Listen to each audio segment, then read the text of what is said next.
All right, guys, today we got Myles Kerr on. He drives the all-wheel drive Integra. It's been at every freaking event under the sun, half mile, quarter mile, roll racing, No things prep, that it shouldn't do, no prep, all-wheel drive. It's been front-wheel drive. Haven't done a drag and drive. That's the goal someday, though. Drag and drive would be sick with that thing. So drag and drive, he's down here for the Cletus all-wheel drive shootout, if that's what they called it officially. Yep, I think they did. Yeah, and then FL2K, which was kind of like a more spontaneous thing, I guess. I was able to find a tech card, I think, like Monday morning. Yeah. Or Monday or Friday, something. Not this Friday, but before I basically flew out here, and I saw someone post it, and I was like, man, if I can make it, I was like, yeah, I'll buy. I bought a X Street tech card.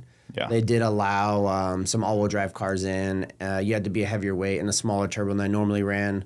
Luckily, I had one of those since I ran that event. I would say I ran a World Cup Finals event that was the same rules. And so I ended up running that and ended up making it. So, yeah, it was kind of spontaneous, and it was kind of difficult because I was here to be a translator for Precision. So they flew me down because they didn't have Eugene wasn't available. So I'm fluent in Spanish. Some people know that, some people don't. And so I was there. So it was kind of difficult to kind of juggle that. And then, I was fortunate that really all I had to do was put fuel in the car. Yeah. And was able to go a couple rounds. So racing and trying to help Precision. Yes. You've got a really close relationship with them.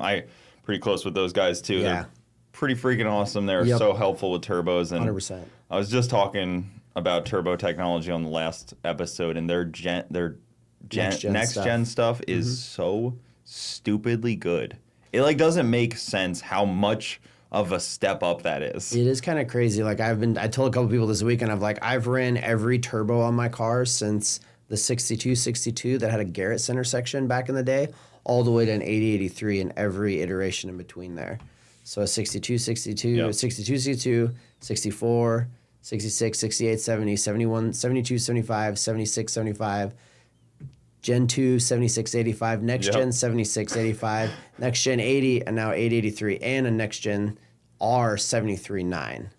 Next gen R 73.9. That's Correct. the class legal sport front one, yeah. Which that is a little cooler than a 76, 85 Gen 2. Yeah. So to be what it is and how well it does, and I actually ran 3 of those turbo. I ran a 73R, an 885, and a 7685 next gen, all the same year on the same engine. I have a lot of data on just that. Yeah, and you probably have all the sensors and all the good stuff to get that data. As much as I can get, yeah. Funny enough, I never really talked about this, but we were thinking about running X Street in my car because if I ran the 73.9, you could be rear-wheel drive, 2J, 3,200 pounds, ethanol, and you had to have air-to-air intercooler. So I'd have to change the turbo in the intercooler. Yeah, but I bet you could easily run an 8.0 on that, right? I was thinking that. Yeah, I was like, you might be able to run 7s, and that's right in the mix of the very front. Plus a power glide car should be able to leave more consistently 100%, and quicker.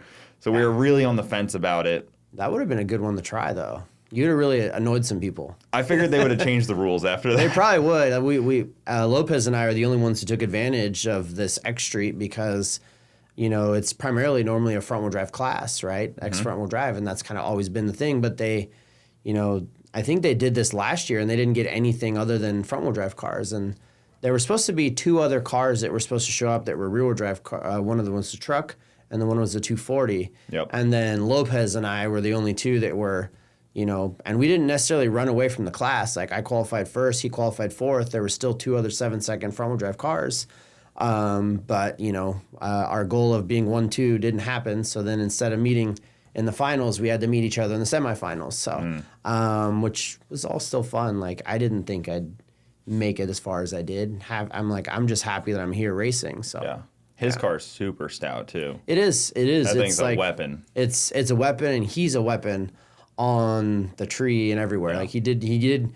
I think he had a 07 light. I had a 105 light, and I had to play catch up. And then actually, pretty much, I was just looking at the log about 8,800 in fourth gear. Something let go in the motor, piston or something. Crankcase pressure went to 40 pounds. Coolant pressure went to 60 pounds. And I did end up winning the race. I did win that race, so I did go into. I did make it into the finals technically. Yeah.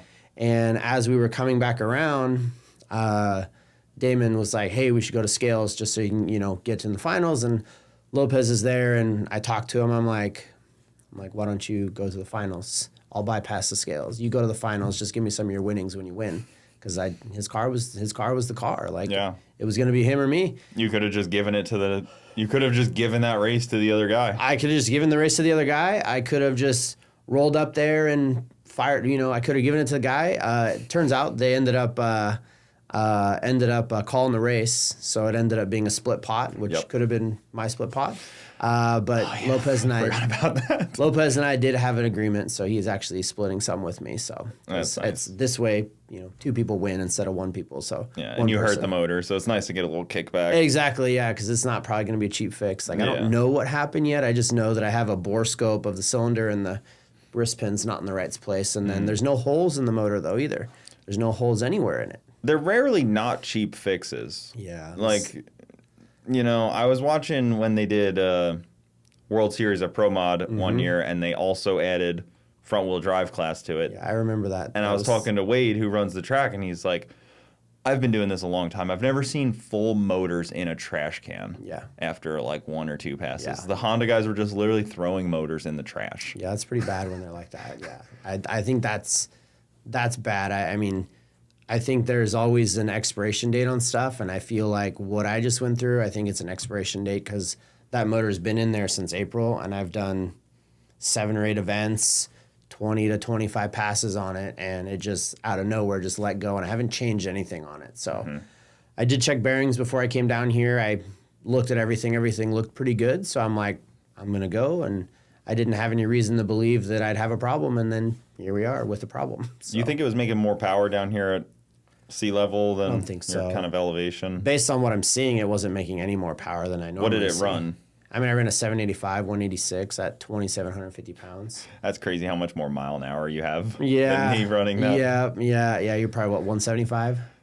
Yeah, I can go. I guess it's I went power 780 at like 170. Yeah, it's a power glide, so it might have a little less. But yeah, that's just kind of how these little motors, we don't get out of the hole as good. I mean, would you do like 1.1s or 1.0s? Yeah, I've been 115, 60 foot. 115s, yeah. So the best I've done is a 122, but I don't do that on like a radial style prep track. It has to be like in the Northwest where I live, we don't have any like what I would call radial prep. It is just slick prep stuff.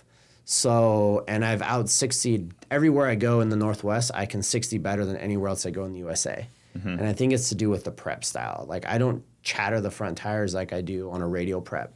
Because with a slick car, you need wheel speed. And when you have radial prep, you're not meant to have wheel speed, right? Yeah. You need that radial to dead hook and off it goes. Slick, you need a little bit of wheel speed. So I've been fortunate to be able to learn that over the last 2 years. And I don't chunk tires when I'm in the Northwest, but I chunk 2 tires, and I chucked 4 tires in Texas and 2 tires here this weekend. I was about to say the chunking of the tires is crazy because they show up, front-wheel drive guys show up with like 4 sets of tires for a weekend. They have to if you want to stay at the front too. And just killing them. Victor was telling me with his car, well, it's so much nose weight too, and they run such low PSI that they just destroy It's the them. tire folding over itself on there, and I learned that in Texas this year because it's the first time I've like tried to really race my car, and I ended up bringing 4 tires down and put all 4 new tires on over the weekend. I would swap the fronts to the rear, and then ended up So it was Such a horrible consumable item. It is, and people are like, oh, it's only front wheel drive cars. I'm like, no, it's like any car that has a lot of wheel speed, and on these all wheel drive Hondas, when you launch them, and they're done right, the front just blows loose, and the rear just plants and stays. Like I have a much smaller front tire and tire all around than all the other all-wheel drive cars. So my car runs on a 24.5 by an 8 on a 15. Everyone else is running a 24.5 by 9.5 on a 13-inch wheel. Yeah. And probably a 10-inch wide. Yeah, they don't fit quite as nice as your car, though. No. Because they stick out and they kind of look like... Well, everyone has a wide front end. I have stock front end and stock fenders. Yeah. So I've made it all just... I never liked the front end, and when I was doing the half-mile stuff, I looked at aerodynamics as a big thing, and I felt like, okay, if I had a wide front end with tons of frontal area, there's no way that I can push through that as streamlined as I could if I had all stock stuff. Yeah. So that's why I never did that. So in my head, I'm always trying to make everything just look. It's never been about looking like a street car. It's just it doesn't look good to me. And if you ever drive a street car around or drive a car around with a wide front end, you have to have huge wheels and tires to make it even look like a normal car. So that's why I never did that. So, you know, I try to make the rear end work as much as possible in my car. So when I launch it, I try and get it to squat and stay. So that's why you'll also see a lot of the times, like I run probably lower tire pressure than most other Honda guys run in the rear. I'm trying to make the rear end work as hard as possible, which also why I probably break stuff more. I was actually about to ask that. That's what happened to the Cletus all-wheel drive Shootout. I launched it, and I pretty much let the clutch out, transferred, boom, it broke. And I will say that rear end's been in there quite a while, and it's still just a stock rear end. It's a stock Wagovan, 1989 Wagovan rear end. Like, it's not anything special. It's so stupid how strong that stuff is, but I guess like normally it's only like it's more of like a traction control than it is like an all-wheel drive for most people. It's definitely more of it's direct drive with a viscous coupler. Yeah. So, and I tested the fluid that I have. We have a dyno jet at the shop, and we can link it or unlink it. So if you unlink it, the rollers spin independently. And we did a pull, and at 1,000 horse, it was 50-50 though. So at 1,000 horse, it was still 50%, so it's 500 rear, 500 front. I didn't dyno it past that to see, but, you know, on really crappy roads, I'll spin all 4 tires in second gear like crazy. Interesting. Right? All 4. Yeah. I launch it on a track, blows the fronts loose, the rear's planted. Once I got the suspension right in the rear, which you've probably learned with a radial car, like how much you got to spend to get suspension right, I do think there is something to be said when you get it right. Because what had happened at World Cup last year, I'd launch the car, it would then, probably 2 feet out, it would then like unload and spin the tires. And I could never get the 60-foot into consistent 1-2s. Yeah. And so I talked to my suspension guys, and they're like, oh, yeah, you're just maxing out the rebound. You're maxing out what the shock has. And I'm like, oh, okay. What do I got to do? They're like, send them back. We'll update them, upgrade them, boom. They told me where to set the settings. First go. Squat stays consistent 126, 125s. Do you have shock sensors on that thing? I do. They've been on there for like 3 years, and I've never set them up. Oh, perfect. Yeah, sweet. Yeah. That's some extra weight to carry around. Yeah, it's very small ones. I've been talking about setting them up. Yeah. Initially, the software I had, the firmware I had on the M1 didn't have the shock travel stuff. So I was going to wire them into the dash. And then I never ended up wiring them into the dash, but they're all wired. And now the firmware I have can accept them. So I probably should put them in. You're closer than me. Mine are sitting on a box on my bench. Oh, yeah, I'm definitely closer. Mine are mounted. There's wiring forward and everything's there, but that's all I've done. I have the wiring, but they're sitting on the bench. I did just get them from Rife, though. They're pretty new. Yeah, see, these are 2 of them are Motec ones, and then I cheaped out. I only put 2 sensors on, one front, one rear. Yeah, because I feel like that's all I need to do, you know. It's a good start and a good start. base point. Yeah. But I'm only going to put 1 in the front and 2 in the back. Yeah. Because the front should do the same thing on both sides. Yeah. You'd probably put it on the right front, not the left front. I was just doing passenger side front. Yeah, passenger side front, yeah.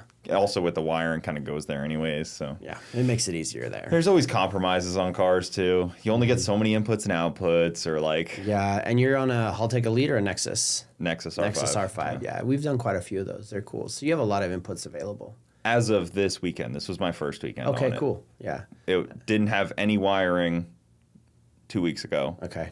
Yeah. And then. Yeah, did you do the whole rewire? Rewire. Or did you take like the old? No. Okay, yeah. No, it's all thrown away. Okay. So the whole ECU is tossed away. All new stuff put in. My first pass on the car was qualifier round 1. Wow. I was like, oh, great. I mean, the right person behind it, or like if you got help, I'm assuming you got Haltech help you out, Nick? No. Nick is probably talking with Alpha, but Alpha. Got Alpha, cool, perfect. Yeah, awesome. Yeah, he's really good. So he probably had a real good base and knew exactly where everything needs to be, and it probably just went down the track awesome. If I didn't short shift, it would have been an identical pass to our last pass on the car. Yeah. I don't understand how it worked. It actually was like kind of breaking my brain a little bit that he was able to just like take the Pro EFI and just like turned it into a Haltech without me even noticing, pretty much. Yeah. It was just a different button to push. If you get to the point where you do enough combinations and you know the software very well, it's weird how you can just be like a pass, and it's like everything's there. Yeah. You know, and that's kind of how we are at times with some of the cars that we're on. Like we've done so many combos like that. Not saying your combo's super common, but it's probably a combo he's done. It's a 2J, you know? It's a 2J with a Haltech and at least a 76 mil or something turbo and a Power Glide. So there's not a lot of things that are out of the ordinary in terms of something that he probably works with a lot. So yeah, like what was the launch RPM and boost? Replicate it over and send it down the track again. Exactly, yeah. So that's super cool. So first pass down, it goes dang near just as good. Right down the track, 8.0 off the trailer. Awesome. I was like, cool, take that. Yeah, cool, take that. Everything looked good. Can we turn it up now? Yeah. Well, even that, I got out of it early because I was like, you know, he would have been mad at me. Like, he would have told me not to get out of it early, but, you know. The racer in us is like, wait, should I even be flooring this right now? It's qualifying. Let me just get off the gas. Maybe it'll put me in a different class. I'll be at top of the one class instead of bottom of the other. I was pretty decent. I was sitting number 4 in that's good. B class. Yeah, well, that's good. It was a good spot. So you work at I know you work at English Racing. Correct. I'm the general manager at English Racing. Okay. Now, yeah. Because there's a 4-foot sticker on the side of the car that says ETS, which is probably a little confusing for everyone. Well, you know, when I first saw the car, it was always kind of like I thought it was just the mix of the two companies were one, English Racing and ETS. Yeah. Extreme Turbo Systems. Yeah. So easiest way to explain it is ETS is a manufacturer. They manufacture like turbo kits, exhaust, intercooler kits, stuff like that. And then English Racing, like we're a true service shop. Like we do everything from like oil changes to general maintenance to full-on car builds to also owner Lucas has a truck and a trailer, and we can take a semi-truck and trailer stacker that we can take customer cars to events and provide track support and everything for them. So kind of like a one-stop true shop. We do all the motor assembly in-house for all the Evos and GTRs and some other ones we do. I mean, Hondas, we don't do a lot of Hondas, oddly enough, but a couple of us have Honda race cars that work at the shop. Do a lot of Subarus too. Northwest, kind of, you have a ton of Subarus. It's kind of, you don't have nearly as many down here as we have up there, but surprisingly, almost none. You don't I see them at saw all. like one Outback, you know, with kind of typical stereotype Outback driver in it. Yeah. And there's a lot of those in the Northwest. And so Extreme Turbo Systems, they did end up building a GTR for their own R&D purposes. And I think that's where the confusion started many years ago when Lucas, the owner of English Racing, was tuning it and he was driving it and transporting it to events. So I think there was everyone actually thought we were ETS the whole time. Yeah. And I could totally see the confusion there. When in reality, we work very closely together with them. You know, at the time, Luke was tuning the silver car and driving the silver car. And then we were showing up with the silver car. We did some work on the car quite often, but we didn't actually build the car. There were 2 techs there that worked there at the time, and they ended up building a car. He basically hired a couple guys like, hey, like I need to have this control around this car to be able to sell engine parts and all that. So, you know, he hired an engine machinist, an engine assembler, and they built the car. They'd never worked on a GTR in their life. They're more of a V8, old school V8 kind of guys, but they definitely did a really good job. Yeah, I vividly remember the silver car from some earlier TX2K stuff, maybe like 15 or 16. 614 is the first year we went to TX2K, and that's probably the first time. It was like the first GTR to beat a couple UGR Lambos, and it was like, whoa, like what happened kind of thing. It was like the GTR boom at the time where pretty much induction was into the GTRs and like people were really starting to tear into it. Big time, yeah. And ETS was super early on like big ass intercooler that was like 10 inches thick and like as big as they could get. All 4 entries. It looked like this crazy contraption when I remember seeing it. Yeah, so they were kind of right in the very beginning, and then we had picked up a customer at the time, Austin Lease Locators Racing, who turned out to be a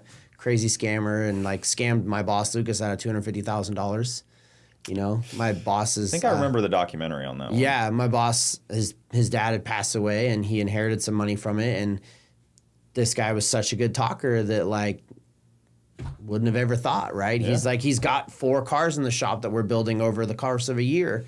Like, never would have thought that this guy was literally a Ponzi schemer, and So Lucas sent him $250,000, and probably less than 3 weeks later, a brand new stacker showed up to the shop with his toter and stacker and toter. And at the time, we didn't think of any of this kind of stuff. And turned out to be, here we are less than a year later, and we're starting to see these things hit in a different way where like he's selling multiple people the same thing over and over, and they're getting a hold of us, asking us like, hey, Austin sold me these parts. Can you like find out where they're at? And we're like, we don't really, like he hasn't asked us to order anything. So then like we started like doing some digging and coming to a conclusion. We're like, at this time, Lucas is talking with the attorney, telling him what they've done and starting to build a case to, start a lawsuit against him. And then shit hit the fan when one of the customers like, I can't wait anymore. Like, I'm going to make a post. And I'm like, you know what? It's probably the best thing. Make the post. Let's find out what's going on. He makes a post, and turns out there's probably 30 other people talking the same thing that they had bought over and over and over. So the car community, I think people forget how small, how big, but how small the car community is. Yeah. Like we've gone all over, we've done a lot of racing, so a lot of people know who we are. And we would show up and we'd have this guy's 5 cars lined up, all detailed, perfect looking, all white with black wheels, because that's what he liked.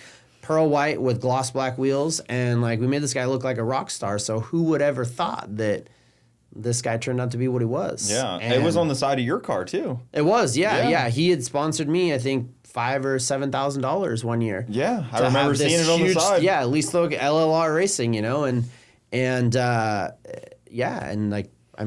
we got screwed. We got screwed pretty good. Luke got screwed the worst. After that post got made, he had messaged us because we had commented in there and like, wow, we can't even believe like what this is, like blah blah. And he's like, that was the worst thing you could ever do. And like we never heard from him again. His cars were torn apart, broken, and we had to go down the legal side. The cars weren't even in his name. Ooh. They were in his brother's name. His whole family was in this thing, but they didn't know where this was going.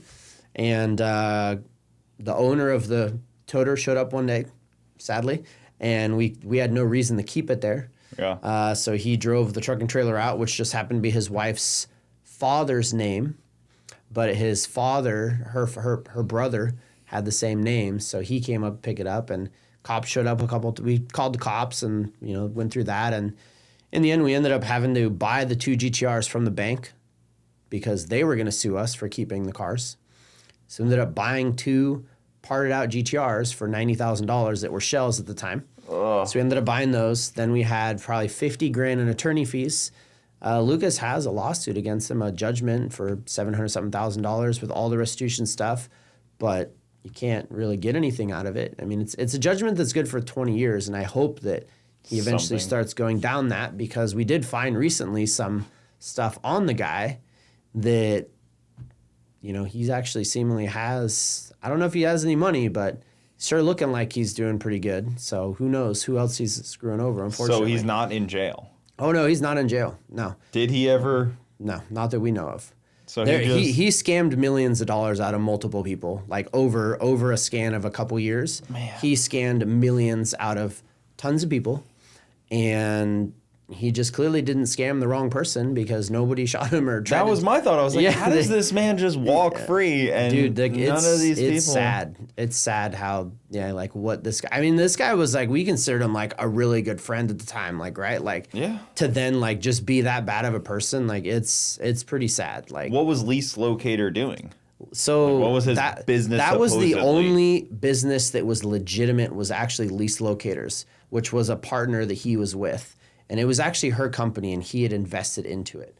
And sadly, she got a bad name out of it because it was her, Lease Locators, her name. Yeah. Now it's like Lux Locators or something like that, it turned into. Like, she got screwed just as bad as everywhere else. Yeah. I think she probably saw the writing on the wall earlier, but when you're so deep into it and like all your money's into it, and I don't know what I would have done in her situation. I think she ended up getting a lawsuit against and winning too, but all they were like, when you're looking for a phone, like to basically lease a property of some sort, they were the locator, how to get there. So the Lease Locators, it kind of worked out. It was like, it was actual legitimate website. It actually was something. And then he turned into Lease Locators Racing. And then the racing started selling car people parts. but there was no car parts ever being sent anywhere. That's just one part. Yeah. Unfortunately, like that's fairly common in the racing world of Sad. scammers. Yeah, scammers I, are just... I don't know if like, other worlds like fitness or something or like I don't know, sports worlds are this rampant, but maybe because there's a lot of money to be made by selling people high ticket item products like a fully built R8 from a shop and you just kind of not being fully built. And built actually just means some I stuff. looked at it. I looked at it. Yeah, it's pretty sad actually. So Aaron Lopez's tuner, Jason Herrera, they were actually driving from Texas. They were supposed to meet a guy to buy a RV that was a heavily discounted RV.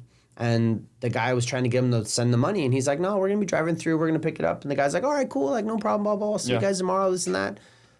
Well, it turns out they, show up. And this guy stops answering phone calls, stops doing this. Like, the guy was trying to get him to send him $25,000. Was it from Elite Motor? Was it? I don't remember the name. No clue because Elite is a real, racing business, Elite Motorsports. Yeah. But I have another buddy that got scammed. He sent a deposit thinking he was talking to the guys at Elite Motorsports, like, oh, it's this legit company for an RV. This was only a couple weeks ago. Got scammed out of $25,000 deposit. Where's this place located, in Georgia?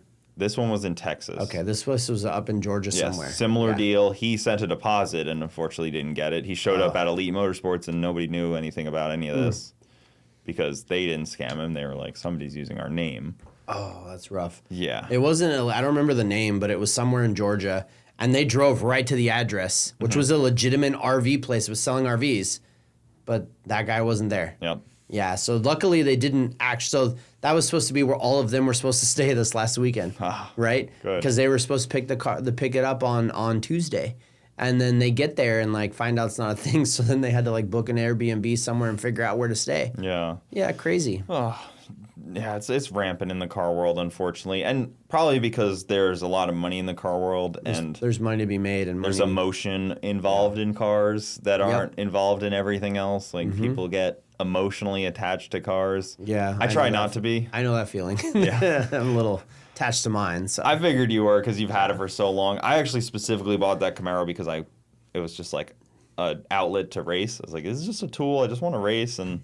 I try not to be emotionally attached to it at all. Yeah. That's why it's probably a good thing not to be emotionally attached to it. It's probably worse of a thing if you are super attached to it. But I do kind of sometimes feel like if you are really attached to it, you really want to do the best you can with something with it. You know, at least that's how I feel. I want to always try, but my car's never been the nicest looking or the prettiest, or it's more of a function over form, right? I've slowly tried to make it better, but it's just been a 15-year progression. So it's there's stuff I was like, oh, I wish I would have done that different. If I built a car now from scratch, I'd do quite a few things totally different. Would you start with a Honda? That's a touchy one. I've thought about it a few times. Acura, sorry. Yeah, I mean, same. It's the same. I don't want to offend anyone. No, you're not going to offend me. He doesn't drive a Honda. You will offend a lot of people, though. They really think there's that much of a difference. Acura is just the Lexus of Toyota. Yeah, and you open the hood and it probably says Honda somewhere. It does, everywhere. It says it in so many places, and so I said I wouldn't, but I might. But at the same time, I do feel like, these days the Coyote powered something. I don't like to say easy button because there's no easy button. No, but it's the easiest. It's the most provenest combo. To me, you can do all the right stuff, and the motor's just cool. The overhead cam combination. I feel like that's just a better motor in some aspects. 10,000 RPM V8 that really sounds good and it sounds fun. That has to tickle everyone. I don't care if you're the most anti-Ford person in the world. 10,000 RPM. 10,000 RPMs is 10,000 RPMs. Yeah, it's like a sport bike with a V8. Yeah, exactly. So that is cool. Yeah, no, I'd be all about it. I think I said I'd build a Mustang of some sort is what I said on one of the places last year. Yeah, just because I look at how many are in the street car class. There's probably 30% Mustangs, right? Yeah. At least. Well, the LSs are pretty old now. Like, it's a pretty old design deal. I mean, it's single can right in the center with some push rods. Even the platforms that they're in, like Corvettes and Camaros and stuff, like they're pretty old. So like finding ones that are actually worth racing are harder and harder to find. 100%, yeah. So I think the and like newer Mustangs actually look really good. Actually, even some of the older, depending on what year. I mean, even a Fox body done right looks really cool. Yeah. You know, so But the S197s, because they're heavy and a longer wheelbase, they work pretty well. Clearly we can see. Yeah. There's a lot of those around. You'll see days. like one teen 60 foots with like some bolt-on suspension parts. And you're like, just how'd you guys do that? What am I doing? Like, what are you doing? Like, why do I have this Camaro? What's a 2J? Why did I do Why did I this? get a Ford and put a 2J in that? Makes sense. I mean, Someone would be really butthurt about that one. you know, and I would say when I built that car 4 years ago, you probably feel this with the Honda world. Engines were a lot cheaper. Like you could buy like a fully dressed pull-out 2J engine so much cheaper. Yeah, you can't even really. You find a lot of 1Js these days. They're hard to find 2Js. And it's probably similar with like a K series or like an H or B. B series stuff's getting really hard to find. Yeah. That's why, four pistons come out with a cast cylinder head, because it's really hard to find good core cast cylinder heads. Like really difficult. And K series, there's a ton of those out there still. So I don't think we're gonna feel the Ks. They probably built more Ks than they did Bs. VTEC is my guess. I don't know the numbers, but they probably did. So to me, we're gonna be able to have, because Ks, they made K24s and so many options, and K20s and so many, like I feel like we're gonna have 10 more years of those dang things. The Bs are just gonna get harder and harder and harder to find. Now, for the Honda ignorant in me, why does it seem like more people don't go towards the Ks? It is a pretty superior engine, no? It has its ups and downs. Like I've never built a K, so I couldn't quite tell you the biggest difference. It is, in a naturally aspirated world, it's definitely a better engine. Or like nitro, maybe? It's 15 years new. It's what, 10, 12 years newer? Like it's the B series, like early 90s technology, right? It's and that's what like, yours is, B, right? Yeah, it's a B. It's a GSR, right? So they came out in the USA in 1994.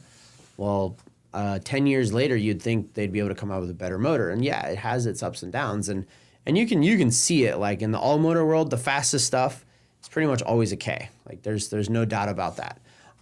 In certain aspects, you can look at the Sport Front class, which was really built around a lot of B-Series stuff. B-Series are still the fastest. And, well, technically right now, some of the Ks are right up there, but the majority of the Bs, there's probably more Bs racing, too. So, I don't want to sit here and say that one's far superior than the other. They both have their differences. They both have their instances. I have a B series. I could have gone a K many years ago, but then I would have had to learn something totally new. Yeah. And when you're already so deep into something, to then completely change and go to something new, that's one thing. I did say if I built a new car, I'd probably build a K and I'd build a sequential car. You can't get a sequential in a B series, an all-wheel drive. So like if I was to build something, I'd build a K all-wheel drive. But you see a lot of K series blocks break and crack a lot. You do see some B series ones do it, but I feel like at the higher level, I see more K series blocks, or I have seen some more K series ones breaks. But this is also coming from someone who's on the top left-hand corner of the USA, so I don't physically see these. I just see it on the internet. And they push them pretty hard. Like I've seen Kyle crack and break random things on the MR2. Like at World Cup, I couldn't believe he broke the valve cover. The valve cover, yeah. I was like, that would have been the last thing I would have ever thought all from a bunch of crankcase break. pressure. Right? Yeah, that's crazy. Right. That's so a lot like, of crankcase pressure. I destroyed all I can see is I've just got parts of piston in a bore scope, and I had 40. I maxed out a 3.5 bar map sensor, so 40 pounds of crankcase pressure is what I saw when that happened, and it just blew. It didn't break. It didn't break a valve cover. I have a billet valve cover, but I don't think a cast valve cover would have broke. I couldn't imagine a cast valve cover breaking on any amount of crankcase pressure. The K, it just went, and it's a real thin area and just right out. Because I remember I was. Respect those seals, that O-ring. Yeah, the O-ring, yeah. But that part didn't work out. So I've seen a lot of people break a lot of stuff on all aspects. I've seen B-Series blocks literally crack in half. I think Jamie's in the burnout box when it went 80 pounds of boost in the burnout box and a limiter. Yeah, that's probably what broke it. I think it probably blew a head gasket, compressed everything, or compressed the system and boom, broke it or something. Yeah. Right? Like, but compressing coolant doesn't work very compressing well at all. Liquid doesn't. No. Yeah. It's hard. That's part of our issue with 100% humidity. Yeah. You can't really put water into your engine and it be that effective. Yeah. You know, it's weird. I ran at Maryland last year. I ran a 783 at 188 at the same weight and the same turbo that I have right now. And I ran a 785 at 186 here. And I didn't really change a whole lot, other than I'm a little better at launching the car now. So I got the engine RPM a little higher. It launches and kind of rides the race time limiter in first. So the air here didn't hurt me as much as I thought it would, but I was trying pretty hard too. So yeah, I wasn't trying maybe as hard when it was 55 degrees out. Yeah, it's weird in Maryland. Yeah. The prep is different. Mm-hmm. The air is just crazy. The altitude's a little different. Mm-hmm. It's an interesting deal. I was actually thinking about Kyle's deal. He almost got kicked out of Maryland because he oiled down the track twice. Yeah, he had like one more, and then he went to the test day after and oiled it down. And they were like, "Yeah, you can't." I mean, they didn't. I don't know. You're if they done, told dude. him, you're done. Like, yeah, you're out. I mean, and there's been some other cars that have done that too. Like there was, I think, a Subaru, and then a couple Evos have done it. Like, well, you get banned for like a year. Yeah, you don't get to do the test until you're gone. Yeah. Like, hey, you come back next year, make sure it's good. We're gonna try to kill that thing, aren't we? I got it. Got it. Yeah. So yeah, like it's a bad deal, and like I felt bad. Like when I blew up here, I'm like, I've got a full splitter in the front that goes from the front bumper till my basically the firewall, and anything that falls, it takes it. And I felt bad because the oil still came out on the track, you know. And I have a pretty large belly pan on my car too, but can only catch so much. Yeah, you can only catch so much. Yeah, exactly. I mean, I kicked the coolant ports out on the side not that long ago, and like they're so high on the 2J, the belly pan's not going to catch it when you. It's just going to go when anywhere. you kick the head gasket and then you. Well, and you're going 150 miles an hour, and air is trying to go in all directions, and it's just going to find its way out, and you're going to get some. And my car's not like as like diehard Aero as yours, and your car is more diehard Aero than most. Yeah, which is pretty interesting in itself because of all your half mile stuff. You've kind of had to fine tune that. I did. It was kind of weird. I mean, I don't run a rear diffuser anymore on the car. I got ran over at World Cup a couple years ago, and I just never put it back on. Ran over by your car? Or? Nope. Someone ran it over like in the pits. In the pits, That's yeah. what I was thinking. Yeah, damaged it. I mean, it's like 12 feet long. It's 96 inches. That was nice of them. Yeah, and I felt bad, or they felt super bad. I'm like, it's all right. Like, no worries, guys. Like, it happens. And I've just never put it back on. But it's like 60 pounds. Mm-hmm. And it also makes it a nightmare to work on the car if you need anything, because the way I built it was not thinking about things. You can't actually put it on jack stands and drop that thing. Mm-hmm. So it's a real shit show to pull that thing off. Yeah. And so I was worried about it initially when I took it off. I'm like, I don't know what the car's going to feel like because I'd never had it. It felt the same. So I'm like, all right. Now, I don't know if it'd feel the same at 215 or 20 or 30 miles an hour. I don't know.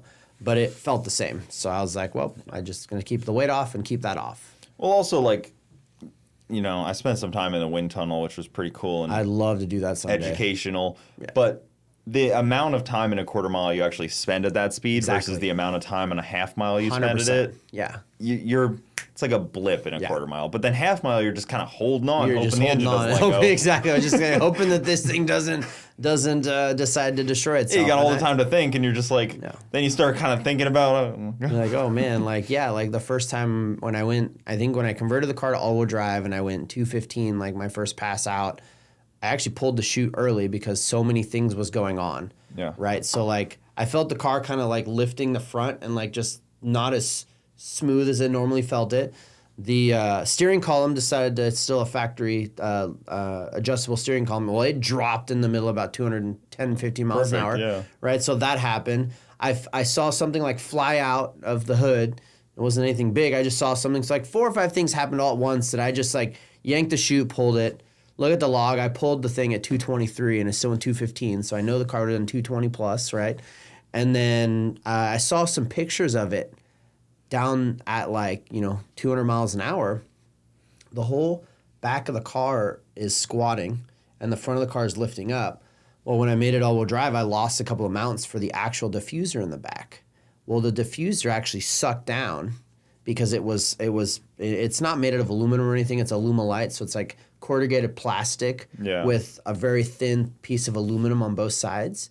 And so the pictures literally show, like, I've got pictures of this thing stationary and down the quarter. The front is literally lifting up and the back is squatting down because the diffuser had sucked to the ground, sucking the back of the car back down. Yeah.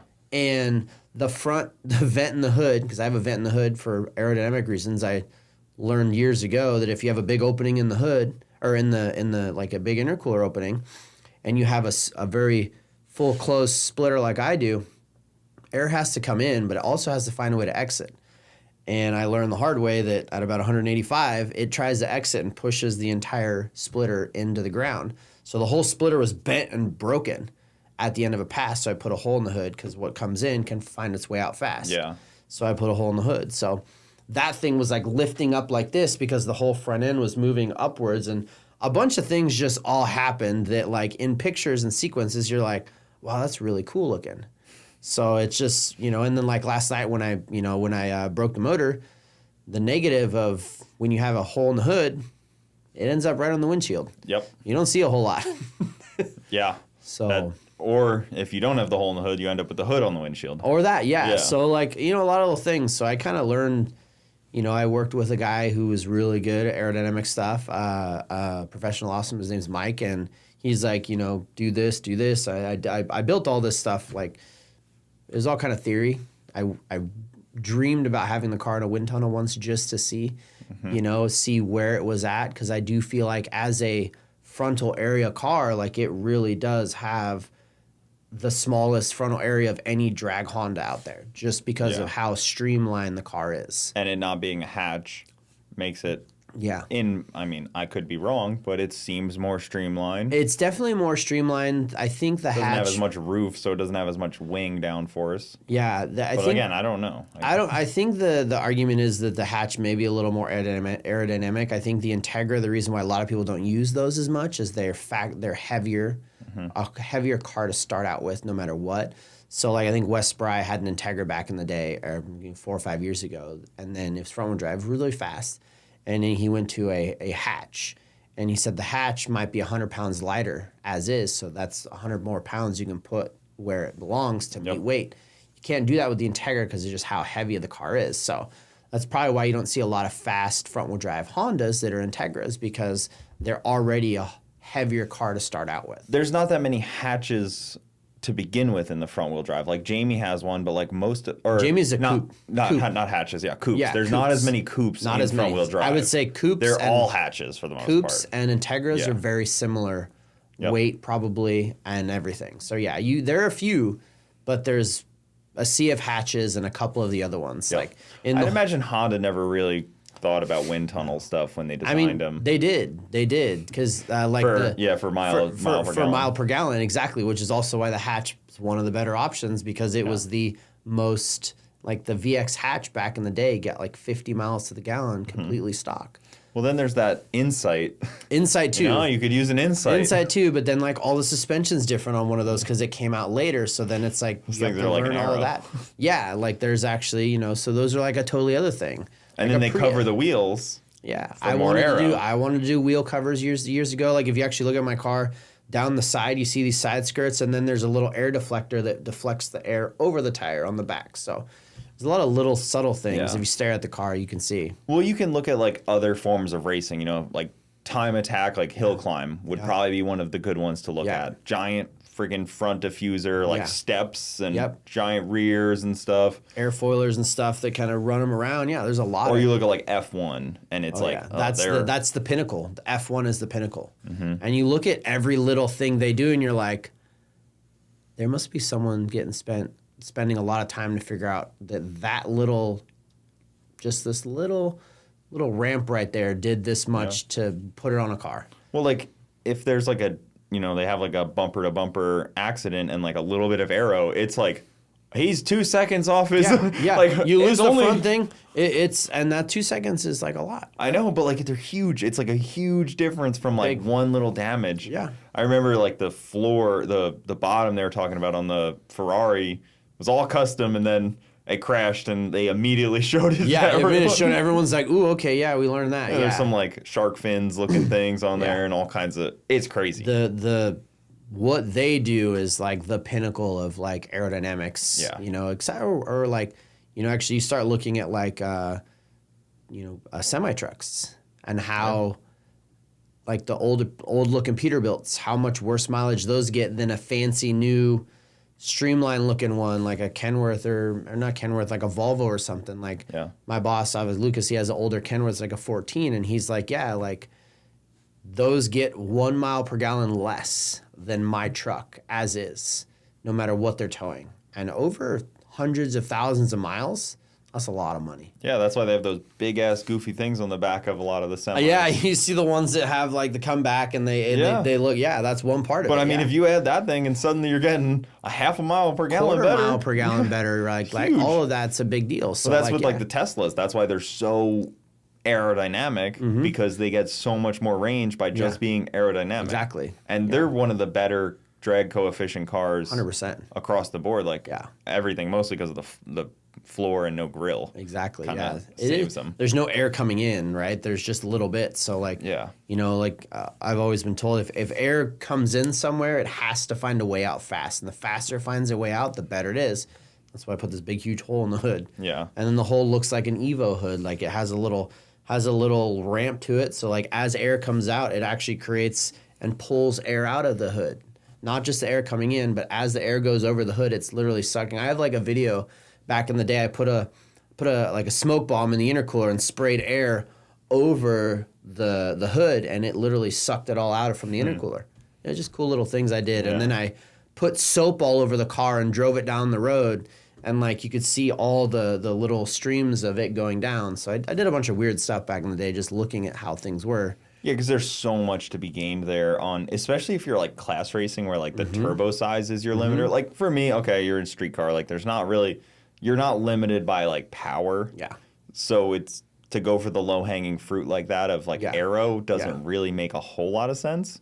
It could make a little bit more. It could. It's not going to give you a lot of ET. It might give you some more mile an hour, but it might give you a little more ET. It's hard to say. Like people have said how my car, as heavy as it is and as traps as well as it does, like, you know, one thing could be the aerodynamic side of it. One thing could be the fact that I have the same size tire all around.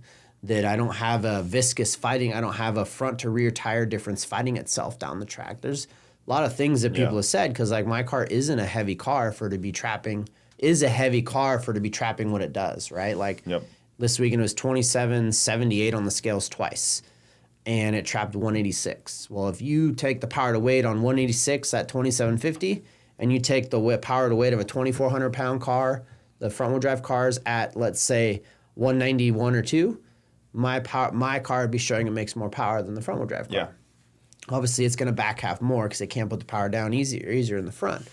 But like the power to weight is still like it all comes down to how much power that is. Well, when we were in the wind tunnel with Garrett, they did the math because it's a wind tunnel and you can. And they could do the math. And at like 180, I think it was using 600 horsepower just to cut through the air. Yeah. Like 600 horsepower thrown away just to get through. Just so to like, go to 200. If you're 1,200 horsepower, half of it's gone. Yeah. Just to keep the car going.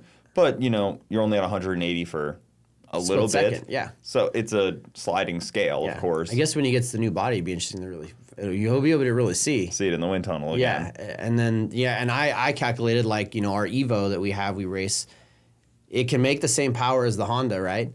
But it's going to take, I think it was, if we just went off the coefficient of drag that you can look online for each car because they tell you the coefficient. You calculate you calculate that. Just on coefficient of drag alone, the Evo required 100 more horsepower to sustain 200 miles an hour than the Integra would. Right? Just because, like, you're talking the Evo 10 that you drive also. The Evo 8. We have Evo 8, and then we raced. I used to race an Evo 10, but the Evo 8 that's Lucas's car. Because we kept saying how that car's 2,500 and something pounds, makes the same power as my car, but it's really struggled to ever go 195 or above. And so we were just like, well, we do have a four-door brick going through the air. Like maybe that's a big thing. So pretty much I can make 100 horse less and go just as fast based on just the frontal area alone. Yeah. Which is just something that people don't sit and think about. It's interesting, yeah, because even thinking about Aero, like Dirty Taco yesterday. Yeah. Yeah. Like at maybe 1,200 feet, the bed came off and the whole inner fender liners came off. I saw that. And that's some crazy low pressure right under the bed. And thankfully the truck kept going straight because, you know, losing weird stuff like that can do weird stuff. Yeah. You know? Like, and I don't know, like you kind of saw, I think Grant has put a new front end on the car. I don't know if that had anything to do with it, but you could see the front of that car, like literally like on the ground, which a lot of those radio cars, they'll pick up and they'll do that. Yeah. But then like he put this new front end, just looked like out of nowhere, the car just like went sideways and like he almost lost it like at the, just past 1,000 foot. I don't know if there was something on the track or whatever, but he just put a new front end on it, and is there something weird going on there? Maybe who knows? Well, a lot of radial guys, they don't realize when you're doing that and your chalk tops out, then suddenly any little bump or anything, you're on a top. You don't have any more shock. There's no more shock. No more absorbent. No nothing. And a topped out shock is terrifying to race on. I saw it happen to Aaron at Ninth Moto with their Viper. Topped out the shock, and he was like, it switched lanes because it was so topped out. Yeah. And that's with the wing. Yeah. It was still separating with the big ass Viper wing. That's crazy. The amount of fight that's going on. Yeah, I mean, suspension's a whole nother thing. Like, you talk to real good suspension, they just know, right, how things work. And like, I don't know. We're not experts in these things. We're learning. We figured out it's probably the hard way what doesn't work, or we figured out, okay, that was a bad idea, so now I've done this and changed that. So, like, there's so many aspects to all the motorsport racing that's like tons of different things. There's so much to learn, and you know, you think you know something, and then you talk to somebody, and you're just like, they like unlock something, and you're like, oh shit, like, I'm such an idiot. Man, you're right, I am dumb. Dang. I hate it here. Yeah, it's an interesting. Yeah, there's so much to the world of. When we were in the wind tunnel testing Leroy, you go in the office, and all around the office, it's bicycle parts like Tour de France bicycle stuff. Oh, yeah, 'cause helmets, those guys, shoes, knee protectors, the bike itself. Because like if you can gain like a little bit better drag coefficient when you're working your ass off, think about the amount that gains over a Tour de France is like. Yeah. Actually, interesting enough, I didn't even think, because that shoes. place was. Oh, the shoes, the helmet, or those guys who do the speed thing inside all that. Inside there. They have those crazy looking teardrop helmets, and like they have those. Yeah, everything looks. Because they're like, if you get 10 horsepower, you got to maximize your 10 horsepower with Aero. Yeah, it's all you got, and you know cool. you can only get so much weight out. So your next step is Aero. Mm-hmm. Yeah, Aero for something on long distance, like mile, all that kind of stuff, definitely, like, that's the thing. I don't know if it's as crucial in a quarter mile. It might give you a little bit more from the 8th onwards, right? Like, but other than that, you know, there is some stuff to probably be had there. And I don't know if, you know, a lot of the pro mod bodies, they all kind of look all the same, right? So it's like the same person probably designed all of them, or they just have different stickers on them to look like that. So the question would be, is there stuff to be gained from that? Well, for a while, there was a push for adding weight to the new 5th gen Pro Mod bodies, like 6th gen Camaros, because they're more aerodynamic. Yeah. So they're saying, like, well, they're more aerodynamic, they should get a little more weight. Oh, interesting. But it's like, well, everybody gets the same choice. Yeah. They make more of them, they're for sale. Yeah, interesting. But now, what are you going to wind test everyone? Yeah, well, they probably will. Someone probably has. Like, each one of them, they probably have a CFD of all these bodies. Yeah, if the rules are that tight and you got money like that, I'm putting each one in the wind tunnel. I'm putting each one in the wind tunnel, because, the wind tunnel can't be cheap. No. Sadly. No, it's like $600 an hour or something. Like, there's one near us, but it's for Daimler Chrysler semi-trucks, but they don't use it anymore. Yeah. And they do use it for, like, one of the, I think Oregon State has a really good SAE program. And they build go-karts and stuff. And they've rented it multiple times, but I've dreamed about wanting to go to one, but I know that I'm never in the area that has one. I know, like, that one up there in Charlotte or something. Yeah, there's probably multiples up there. They had 2. We were in like their low level one, and they have like a high level one that actually you put the car on it and it holds the suspension and it rolls. So it because the rolling of a NASCAR wheel and tire combo is very different too. Yeah, and in NASCAR, I bet those are a lot more an hour. Yes. That one would be cool to put on, because then you get quite a bit more. And you show up, and he's like, bring a bunch of cardboard, bring a bunch of duct tape, try a bunch of different things. Yeah. See how happy it gets. Yeah. Oh, It's so cool. It's an interesting thing. I'd love to put my car in it too. It's like, yeah, you're like, oof, this is bad. No wonder. yeah, I know. It's one of those things. Like, do you want to know? I definitely want to know. When I saw those videos come out initially, I was like, oh man, I really wish I could do something like this. Yeah. And Leroy, it's like, I mean, it makes sense. Like you look at it and it's like, there's no way that thing's aerodynamic. I know. I wonder what the guy thought when it rolled in. The guy was like, okay, yeah, we can definitely improve on this thing.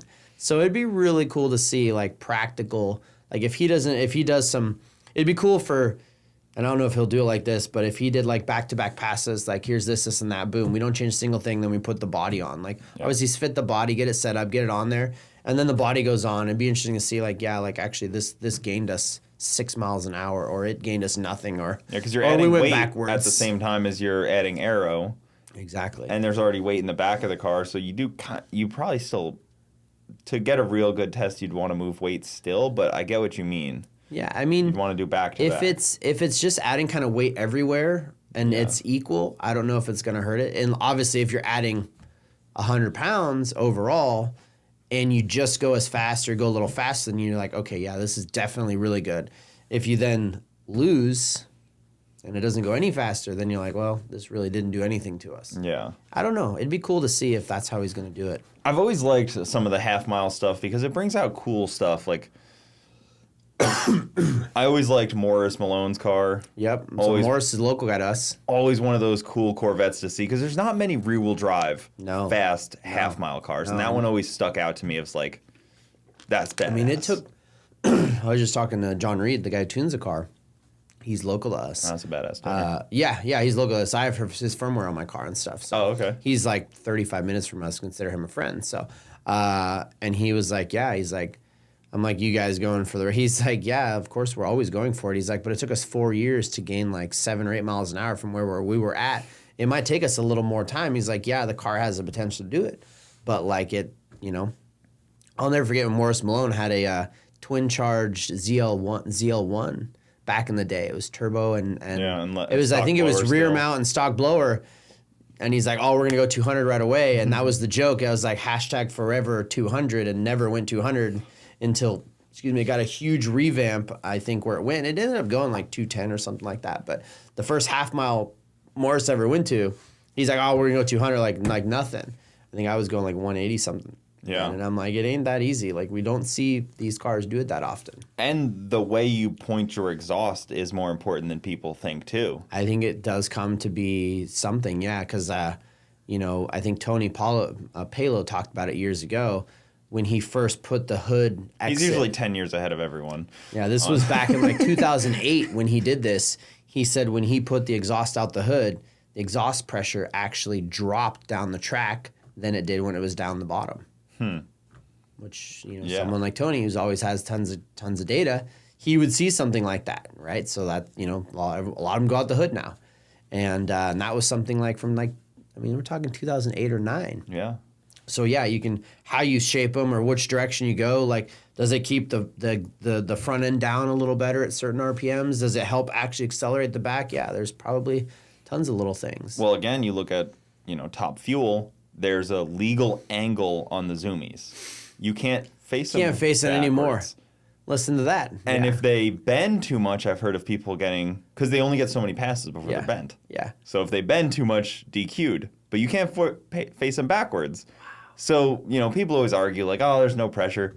You just got to look to a higher level of racing. And find out, yeah. And you find out quickly. That there's something there. I mean, and those they make 10,000 horsepower. There's a lot of flow going out of those. So but it is crazy to think about that. Like they have a legal limit on what direction you can do it. Yeah. I didn't know that, but that's really cool. So yeah, I mean there's something to be said in every aspect. Once you get to a certain mile an hour, there's got to be something that changes. Yeah. Even looking at what OEM do is really interesting.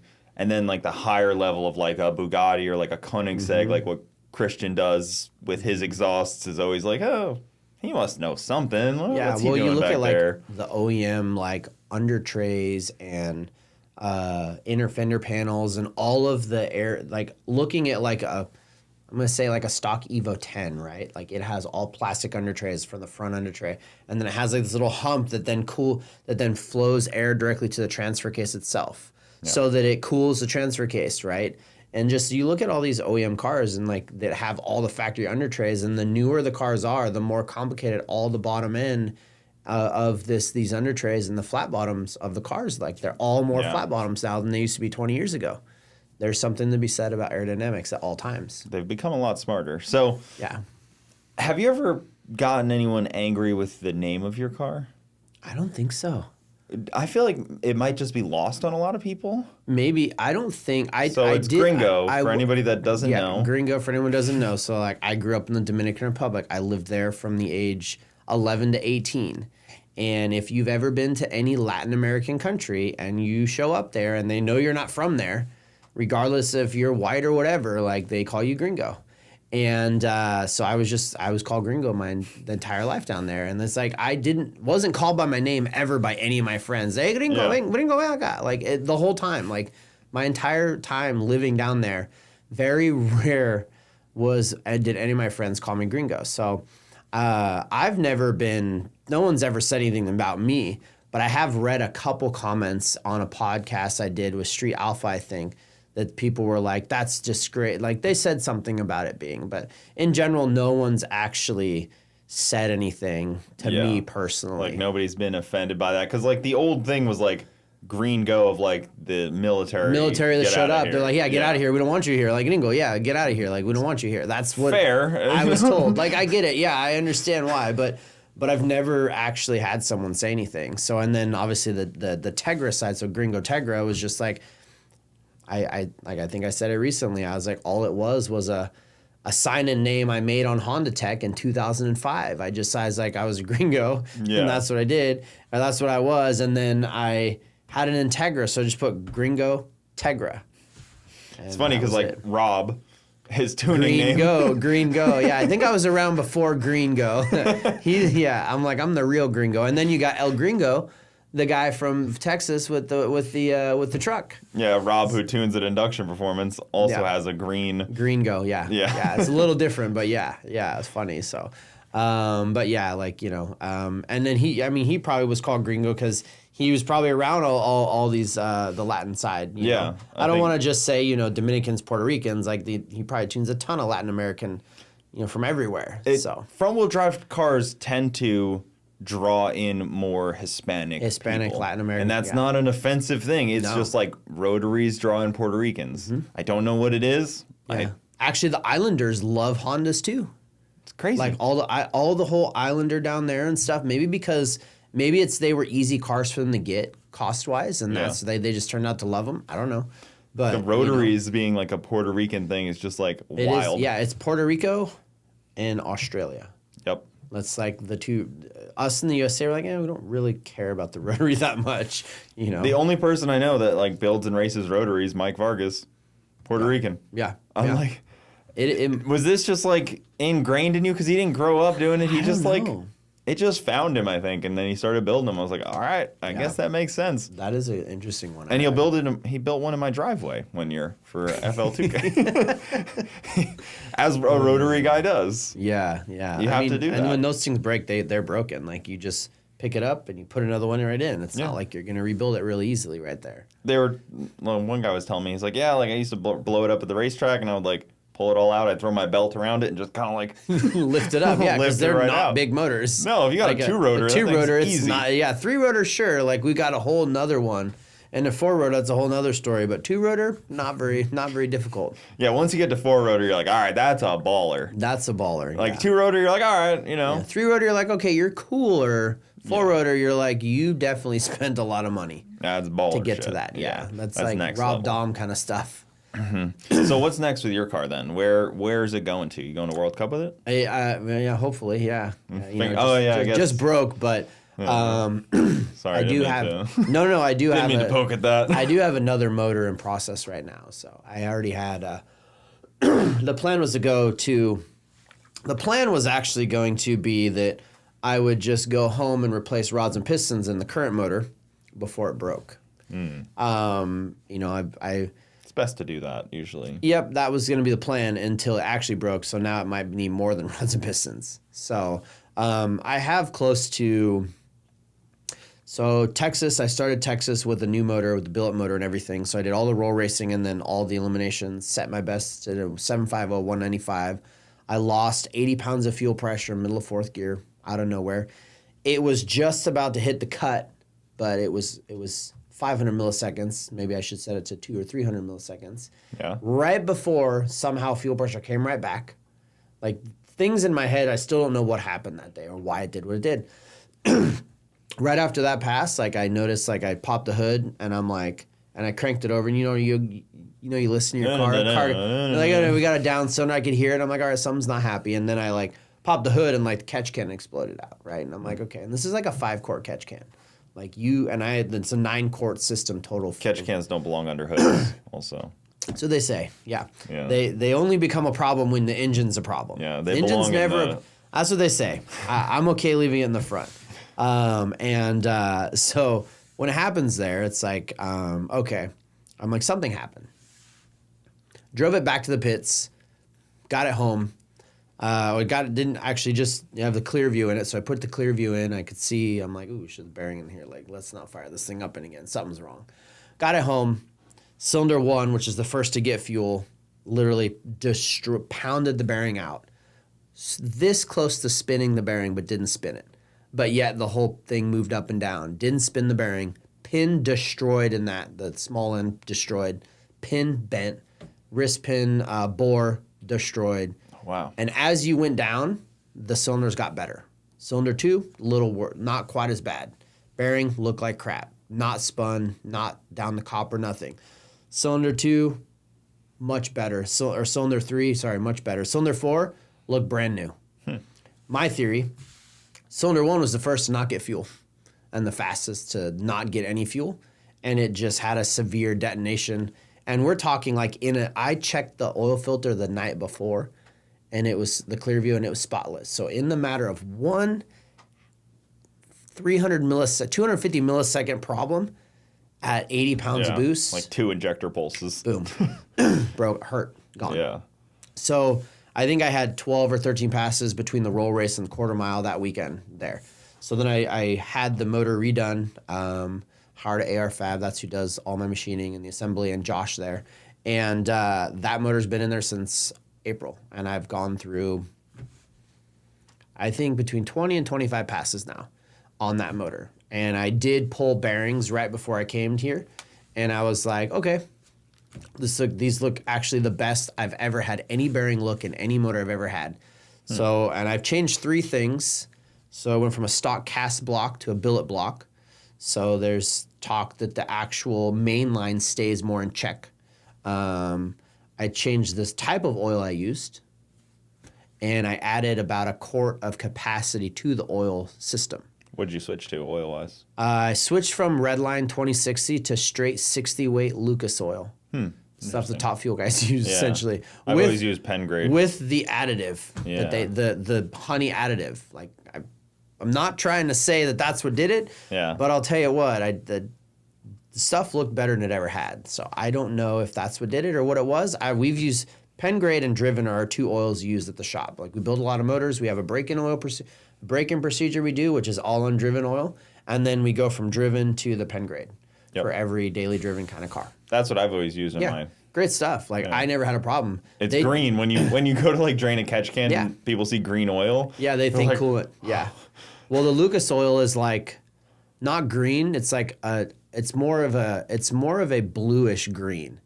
And like last night, the guy's like, "Well, what is all that?" And I'm like, "Oh, that's the oil." And he's like, "It looks like coolant." And I'm like, "No, it's like when you don't have the oil temp up and you do a pull on methanol, it kind of and when you break a piston, all the oil and the fuel that was going in that cylinder made it to the oil pan. So it was kind of weird. I was looking at the log before I came here. Coolant pressure went to 70 pounds when this happened. Crankcase pressure went to 40 pounds. And the oil pressure went up 60 pounds from 80. So oil pressure went 140 pounds. And I still don't know what happened there. Huh. The oil pressure went up from like 82 to 145. And like all of these went air up. Going through the...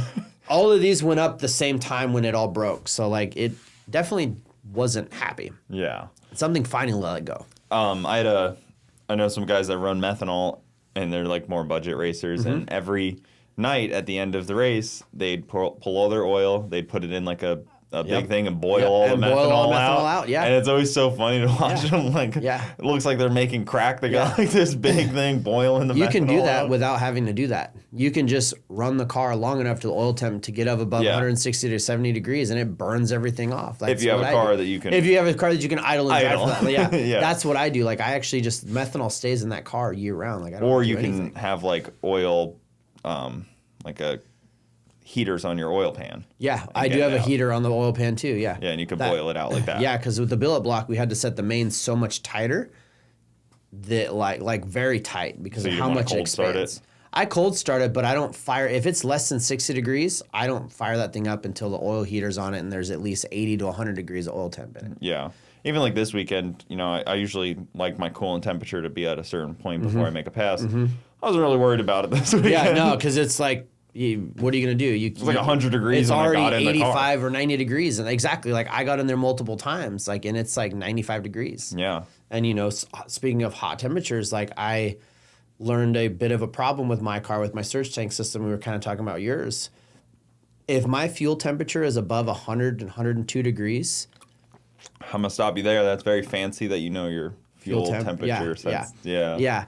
So I have a fuel temperature. Fancy guy stuff right there. Yeah. Well, I wouldn't be able to learn what I'm about to tell you without this fancy guy stuff. Well, and like the VE on the Motec, it wants fuel temp as an input. So to be able to calculate the VE and all that kind of stuff. So that's just one of the things. Like most like OEM cars, like Evos have fuel temp OEM. That's how they, you know, you do those things. So of course, fuel temp right in a surge tank right before it goes into the mechanical pump that goes in the engine. So 2 times this year, I've had this problem, and the only thing I could find that did it was fuel temperature. So on methanol, you know, obviously the boiling point's a little different methanol than ethanol pump gas, right? So I know I launched the car. We went to an area that was 105 degrees that day. You can't do anything about it. Yeah. So my first pass, like I launch it and it just like hits a cut and like shuts the throttle and like I'm like, what the fuck was that? So I went back around and I saw that the fuel temp was 105 degrees. And I at the time I didn't know that that's what it was, but I touched my mechanical pump. I'm like, holy, like this thing's hot as can be. And I'm like, all right, cavitate or something. So I put ice on the pump. I put ice on the little surge tank and I let them sit. Got it below 100 degrees. We're talking like 95, 96 degrees. Does it pass? Doesn't drop pressure in first gear. I'm like, all right, that's kind of weird. I'm like thinking it was a vent problem, like, or I didn't have enough fuel in it because I'm not fancy enough to have a level sensor in the tank. So I didn't know. And turns out it was full on fuel. So then I'm like, or it wasn't low on fuel at all. And I'm like, all right, so then that wasn't it. Because this is when I had already done that second vent that we talked about on the tank. So it doesn't have this, the vent's not the problem anymore.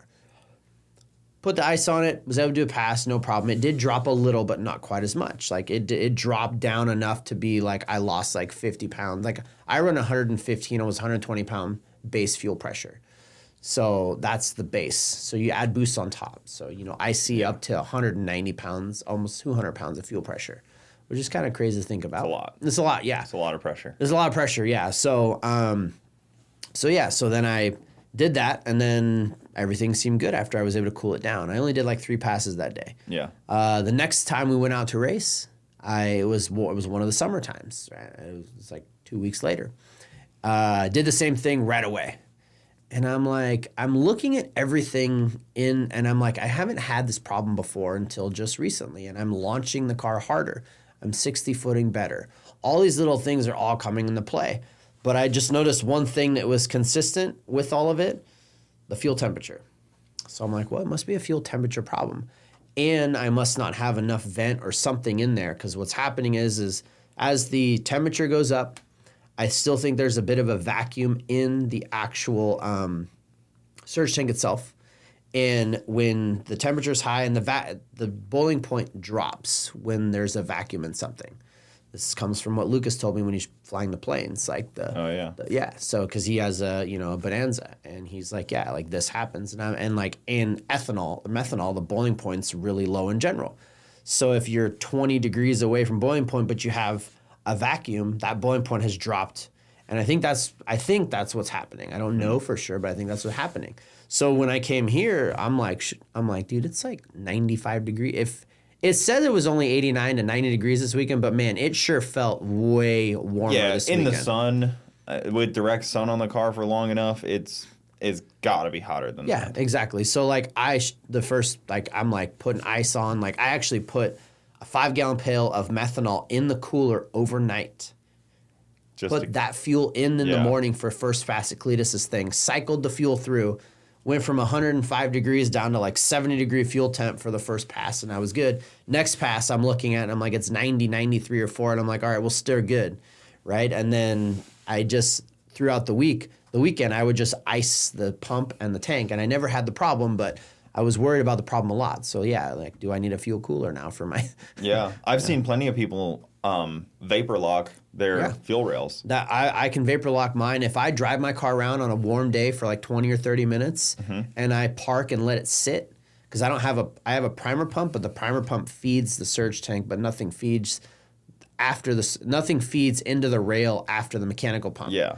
I can definitely get it to vapor lock, and I have to put ice on it and let it sit for like, I don't know if it vapor locks or it basically just cavitates and won't build fuel pressure anymore. So on my first drag and drive, I built that Mustang out there, and I was driving it, and like all of a sudden it would just like would turn off and not start anymore. And I would go and there's a Schrader valve on the top of those fuel rails, and I would like let some air out. I would drive it again. Turns out I went out there and opened the fuel cap and left the fuel cap off. Didn't have a problem. It was fine. Yeah, it was sucking. It didn't have enough vent. Yeah.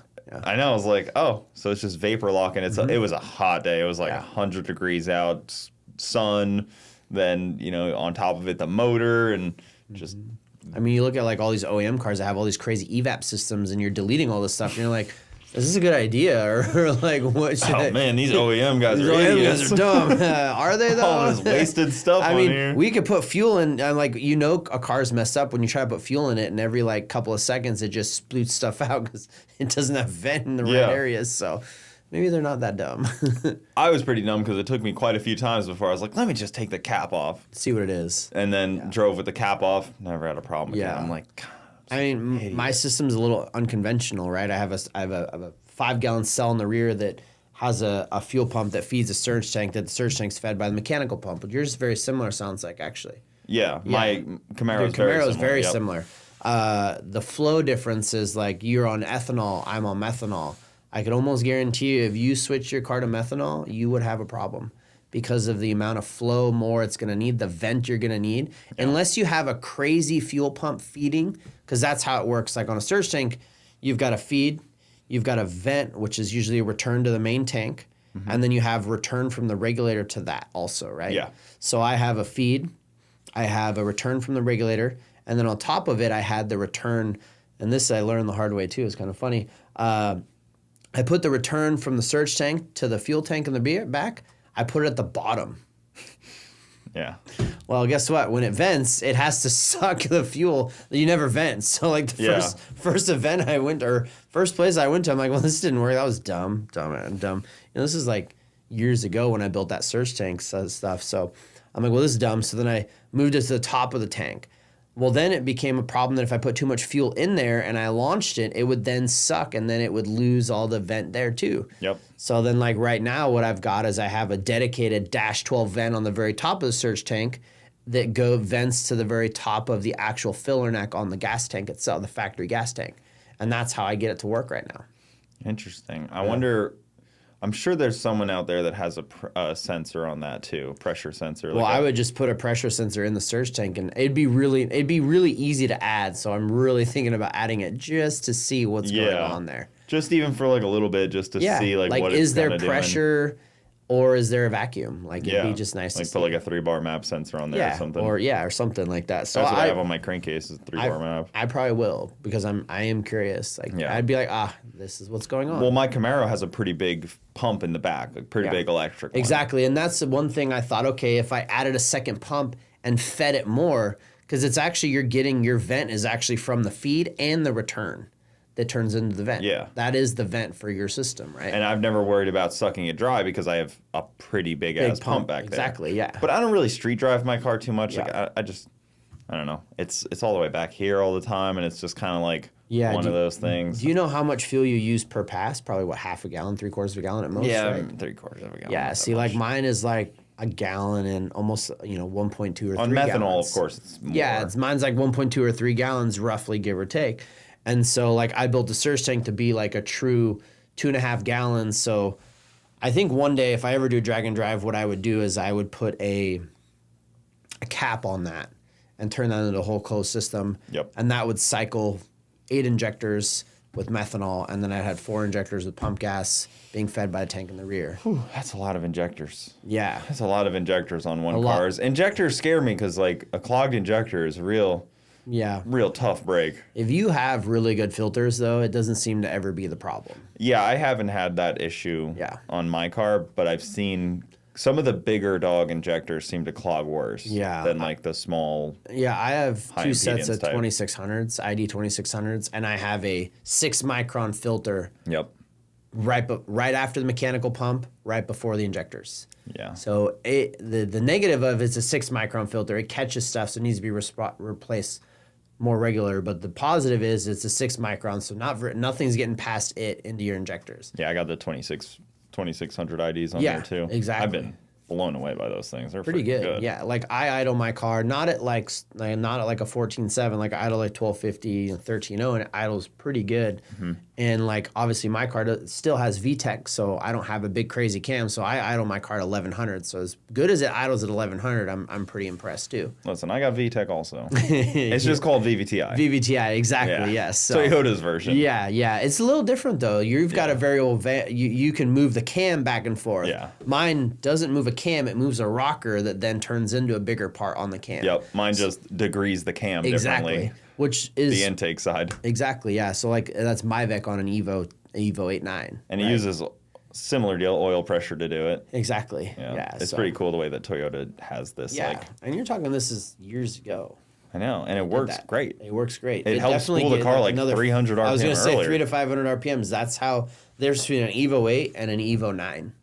300 to 500 RPMs. Yeah. And an Evo 10 has intake and exhaust Myvec, so it does even better. Yeah. People are always surprised. They're like, you still use the VVTi? I'm like, yeah, why wouldn't I? Yeah. I can spool this thing quicker. The key is a competent tuner. Yeah, that is key. Yeah, someone who knows what they're doing. That is the variable that a lot of people might miss. Yeah. When they talk about this stuff. 100%. There's one factor on all these cars.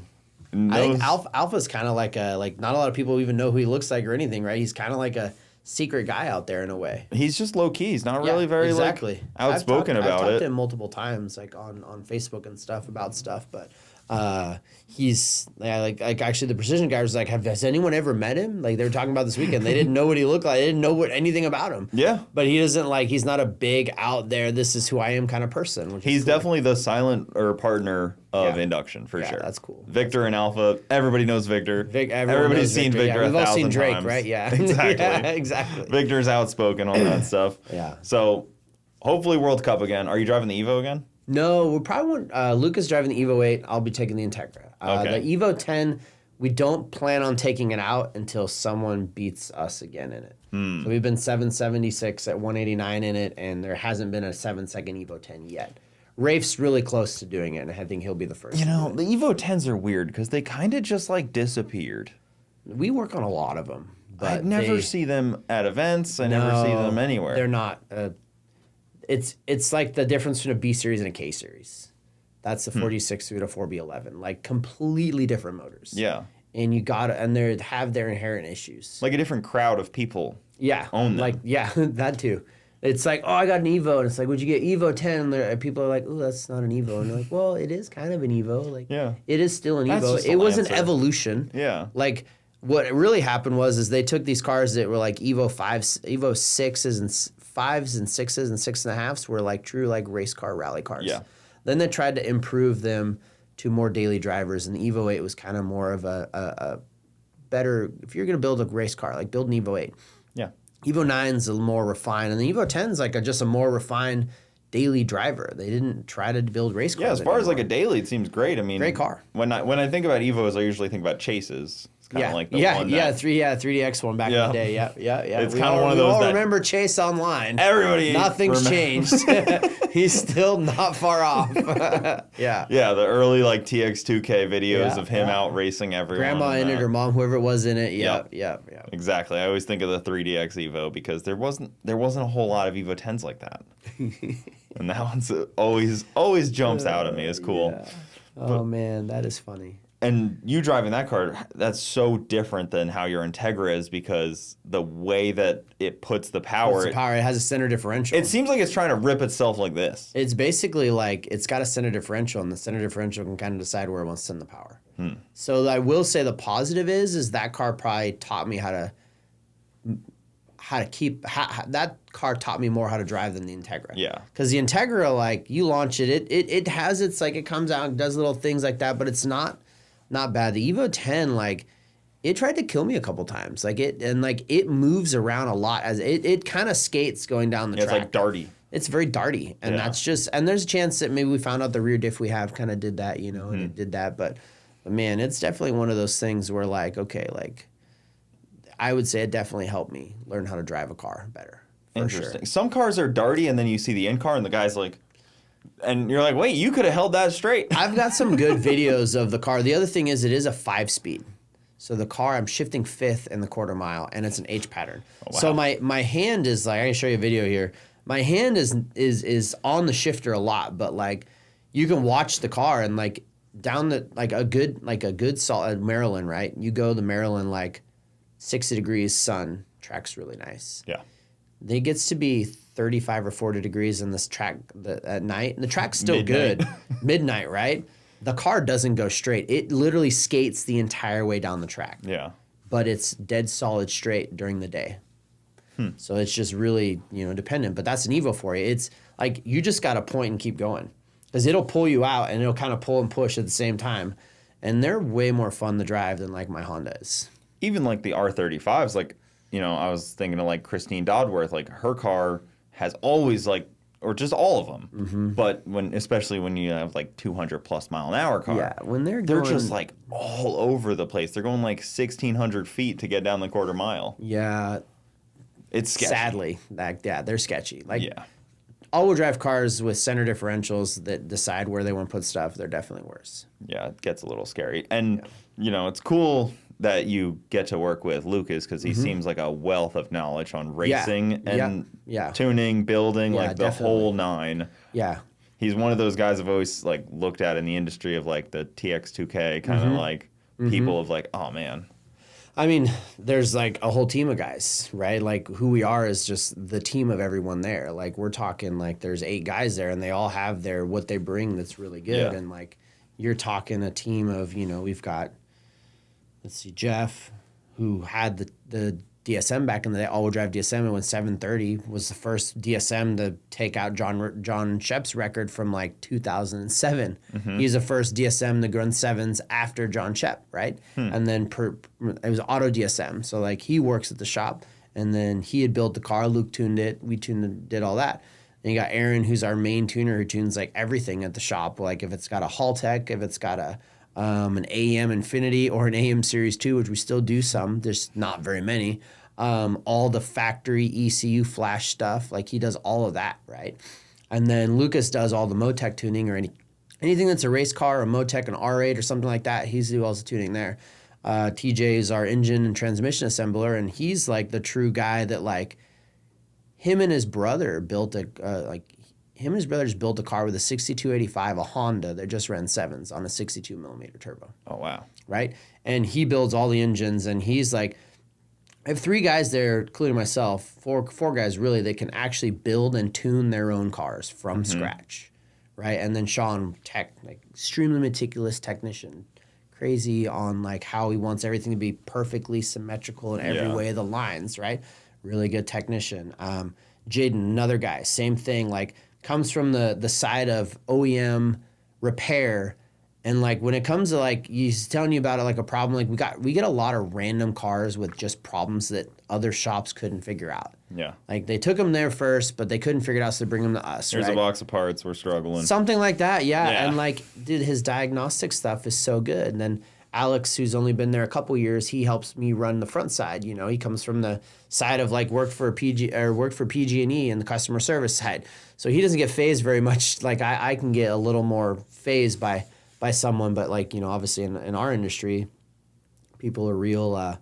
You know, their cars are broken. They're like, why'd my car break? You know, like they. What do you mean my 2,000 horsepower car broke? Yeah, or what do you mean my 800 horse Evo Yeah. had a problem? Like, why? You guys built it. It's bulletproof. You telling me my Subaru broke a ringlet? Yeah, exactly. You guys just tuned it. No, we tuned it a year and a half ago. You just put a diff in it, and it. Yeah. How did the motor break? And then I have one guy, a fab guy, Brad. You know, that comes from the Wheelers. Like, has this crazy Ford Ranger, not even a Ranger. I forgot what it is, but it's on like 44s and like has. Like all these guys, they're all different in their own ways, but like as a team, like that's what makes English racing kind of who we are, is like the guys and the core people behind it. Yeah, that's cool. I've always liked watching that team, even when Giddy was there for a while. Giddy was with ETS. You got to remember that. ETS. Yes. So there's the confusion again. Giddy's car, but the owner of ETS's car, not Giddy's car. Oh, okay.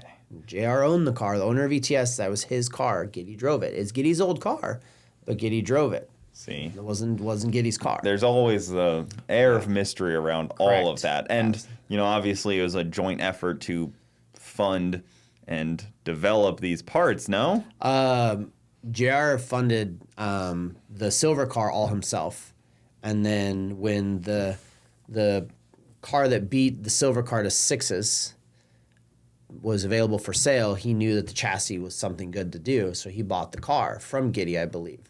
And then he actually, I think, funded the whole thing from there onwards when Giddy was driving it, because he was going to fund it regardless. And then, so he ended up funding it still, and then Giddy drove the car. Interesting. Yeah. Okay, and then he switched to Alpha. No, Giddy switched from Alpha to ETS. Alpha to ETS. Correct, yes. That's what it was. And then that car hasn't ran in a couple years, I think. Yeah, I think He's still, JR has the car sitting, JR is owner of Extreme Turbo Systems. So okay. I say JR like everyone knows who he is, but he's kind of like that guy you never even see. You just hear Michael. Michael's kind of the face of ETS. Interesting. Yeah, I never really knew the whole, obviously, Giddy, how it all worked. And no, it was a great combination. I vividly remember the Alpha G going... Yeah. Sixes. Yep. Alpha G was first. Like ETS, like Luke actually drove the car. At TX2K, like 1 billion people. In but no, we're talking like they took the car from, they went to Las Vegas and the car ran 707 or 8, right? This is when like 5 or 6 shops were trying to run sixes first. Yeah. And this was like in December, right? Or November, December first. Streetcar National, was it SCCN? Super Streetcar? SCSN, yeah. Streetcar Nationals. They went down, took the car to there, and first pass out, the car goes 7-0. And they're like, he's like, we're gonna run sixes here. They came and slapped him on the wrist and said, you can't race here anymore because your cage isn't legal for this. And at the time, they didn't actually have a cage cert for that car at that weight and that combination. They didn't actually have the specific. We're talking, this is like 2014, 15. Yeah. They had a heavy car. It's a 4,000-pound car. Yeah. They didn't it's have almost impossible to build a cage for that weight and that speed. So they didn't have a cert. So they're like, well, you know, they always ask, like, well, what do you want us to do? They could never really get an answer. Like what bars, what to do. What can we do? They could never really get that. So then they took the car, literally, drove in the truck and trailer. Luke drove the truck and trailer to, I think it was Houston Raceway. And first pass out they did there, it caught fire. So literally go from there to there, caught fire. They put the car back together, drove the car down to Orlando, and rented the track for a week. JR did, because this is how close he was to sixes, right? Yeah. And they broke second gear in every transmission they had because JR was very secret about everything he did. Unfortunately, there was like a bad batch of these gears that were made at the time. And if he had maybe talked to other people, he would have known that was the problem. So they spent God knows how much money going down there, broke every second gear in every transmission they had. Yeah, what, GR6s, they're cheap, right? Right, cheap. And this is back in really 2014 or 15 where they didn't have the gear sets and the stuff they have now. Like You didn't have the extreme, insane duty gear set you can get now that's literally triple the price because the material that's made out of is some crazy unobtainium or whatever, right? Yep. So this was back then. So it's like they went actually down to Florida twice and still never ran sixes, and then sixes were ran right in front of them at TX2K that year, which was kind of a bummer. It was a real like they were there faster and 7.0 quicker than anyone. And then just a couple things got him, and then boom, Giddy goes and drives the Alpha car. It runs there, and then like a month and a half later, we ran 680s. I say we because Luke was still driving it, and ETS obviously at our local track in Oregon, in Woodburn Drag Strip. We ran 680s, and then we actually kept that record for quite a while, and then I think one of the cars, like a Rob Toon car, down in Dubai, they ended up going like 6 something, and then. I think 681 at 223 is the fastest silver car ever went. After the 6, it kind of like fizzled out. The excitement of like the GTR record. Correct. Because I think it was more like, okay, well, 5s aren't happening. So like 5s aren't happening, yeah. All right. Yeah, it kind of definitely did fizzle out a little. And then really there wasn't a big, like the competition. Like competition pushes you to do something, right? Like when Matt Galliano came out and took us out on the Evo 10, we'd never had any competition, and then out of nowhere, boom, he runs an 815 when we've only been at 818. We're like, whoa, wait a second. Like, now we're really trying hard, right? Yeah. So then we tried hard for 7s next. And, like, the competition is what really strives and makes stuff. I mean, look at where the Lambo and R8 world has gone in the last 4 years. How far that, like, Alpha, again, AMS, first to 6s with a Lamborghini, first to 6s with a GTR. So, like, they clearly have what it takes to push something to go there, but like... And that car's a race car. That car's a true race car, That car's a true race car. True race car. It's gotta be. Pretty good friends with Hefner, and like his car is not a true race car at all. Yeah, well, no one wants that. Like, they're not that fun. Like, that's... Like a 25.3 cage in a Lambo is serious. Well, like, that's where I struggle. Like, where I struggle with my car, like, turning into a true race car. Like, I'm really struggling to go to the next level, like, just because of a lot more cage. A lot more cage. 25.3 cage is... I'm not going to say what my cage is certified for. 8 Yeah, something like that. Something like that. 10s. Yeah, exactly. It has a cage, so we're good. Yeah, exactly. Yeah. There is a cage. There is like a cage in the streetcar class where it's like has to have an alternator. It's in the passenger seat. It's the rules. They're shaky. Yeah. All these rules are. Yeah. Because that's like with my car. My car's. It's got almost everything to be a 25.3. It's missing like 2 floor bars. 2 floor bars. But it's got a funny car hoop. It's got all the looks and feel, and I feel safe. And like I feel good in this, but it doesn't have this. It doesn't have a couple floor bars that it's missing, but a funny car cage does make it 1,000 times safer for me. Yeah. There's no question that, yes, it's 850 spec, but I have a funny car cage around me. I didn't want to stop you. I do have to pee like real bad. Oh, yeah, you're good. But yeah, so you're like a couple bars away from just having the 25.3 and like... Yeah. I'm really struggling to... Everyone I've ever talked to that says they did that, they hate their car after it. In terms of like driving it or doing anything in it. Yeah. But I'm in a bigger car, so like the cage is like pretty far away. You have room. And I have a large head and a large helmet, so like I needed to be pretty far away. I actually when it was getting done, I went into the fab shop a few times to fit it, and they cut it out 3 times because I was like, it needs to be farther. It needs to be farther. And like it's still within regulation, but I'm like, I need more room than this because I don't want my head up against either bar, the ceiling. Like it's far. Yeah, I have a full containment like of Roll Race Tech seats in my car, right? Yeah. Full containment comes around, everything there. Like, and I'm like, 3 or 4 inches from the roof there. And so like, we converted the Evo 10, the Evo 8 into a 25.3, I think it's going to end up being. It's a couple more bars we've got, but like it has no factory door panels in it. It's all carbon doors, right? Well, we moved the bars out, so you have all this room to get in and out. Well, like I don't have that room in the car. It's like a drift car with like the actually it looks like one of the spec Miatas that has the whole thing on the side there, right? Well, like my car, I don't have that room. My door bar follows the door itself and pushes into the door, and like it's a bent door bar, and like it's as far away as it can be, but like other 25 anything, it'd really struggle. Well, that's the problem with the small cars. Like I remember seeing like not to call out Kyle Loftus, but like his Corvette, I saw a video of him and like he's up against the door bar, like it's pushing on him, and I'm like, that's gonna be more harm than good if you got an accident. Like you're so up against the bar. When I drive my car, I remove the door bars because they're removable door bars. When I crashed mine pretty recently, like I had a pretty big bruise on my arm from like just my arm hitting it. Yeah, it did not feel good. Where the Band-Aids at, right? Yeah. Yeah. It hit the whole nose. I mean, it was like 150 into the wall, and then kind of. Actually, yeah, because I think I remember seeing it. It was a head gasket. Yeah. It wasn't fun. Yeah. But you know, sometimes that is racing. Rip the Band-Aid off, and first on track incident, it happens. 100%. I mean, there is a true first time for everything. So that's kind of where I'm at. Is like I'm really struggling, but like I want to do a drag and drive so bad, but I know they're really strict on that. So but if you can get on a drag and drive, if you can get like 850 certified, that's great. That's all you really need to go. Like, pushing it's cool, but like half of it's the fun. 850s are plenty.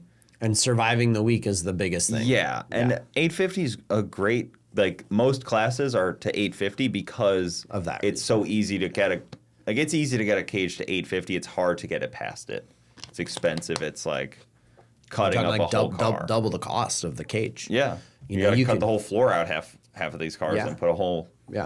Yeah, so depending on which 25 you do, you do a 750 or a 650. You know, they're 25.5 versus 25.3. And you can get away with not cutting it all out, but like most people just do because it's easier. Yeah, it might be easier in the end. You kind of have a pro mod at that point. Yeah, exactly. Yeah, and so you know, technically, we already all all of us with Hondas at this level, they are kind of pro mods in a way. That's what Victor always says. They're a mini pro mod. They really are. Yeah. You know, they just sometimes don't last as long as a pro mod does, as you could say. Well, even, you know, stopping them has always been one of my, like, things that I talk to people about, because getting them down the track is one thing, but actually getting them to stop safely and effectively is a whole nother thing. And you even have a different parachute than most people. You got that long... From the half mile, I learned that because, like, when I first talked to Stroud about it, because I saw so many people with parachutes have problems, I'm like, well, I want to make sure I do this right. So... First thing that he said, he's like, you got, because I had a front wheel drive car. I was like, he's like, wherever you think you want to put the tether point, add 5 inches to it. So add 5 inches. So a lot of cars they're in the bumper, right? Like you kind of see them in the back, and this is front wheel drive car. It might be different than others, but the lower you go, the more it wants to pick up the back end. Because when it opens up and that thing hits and it comes up like this, which they're all going to do because they don't just come out and perfectly stay right here. A lot of times they come up and then shoot up. Well, if that's a lower point on the car, it's going to try and pull that out. So he's like, wherever you think you want to put it, add 5 inches. So mine's like... It's like a lever. Yeah. Mine's like 5 inches up, and it's like dead center of like the trunk area almost. Like if you look at mine, it's in there. And then he said, I'm like, at the time I was doing half mile stuff. So he's like, well, we have a Bonneville specific parachute. He's like, because we're not trying to stop you fast in the mile or whatever. We're trying to stop you safely and keep control. So my tether is 60 feet long, double the distance of any, and the parachute's a little smaller than what it should be for what I'm doing also.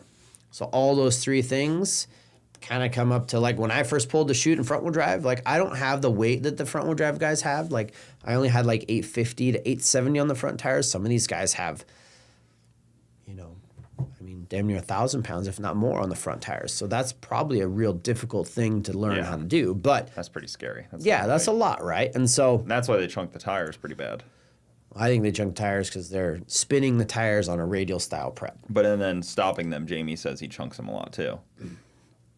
I could go either. I mean, I just know that, like, I've got a car that they say you shouldn't be chunking tires with, but I do. And the only thing that comes into play for me that is consistent is the prep. That's it.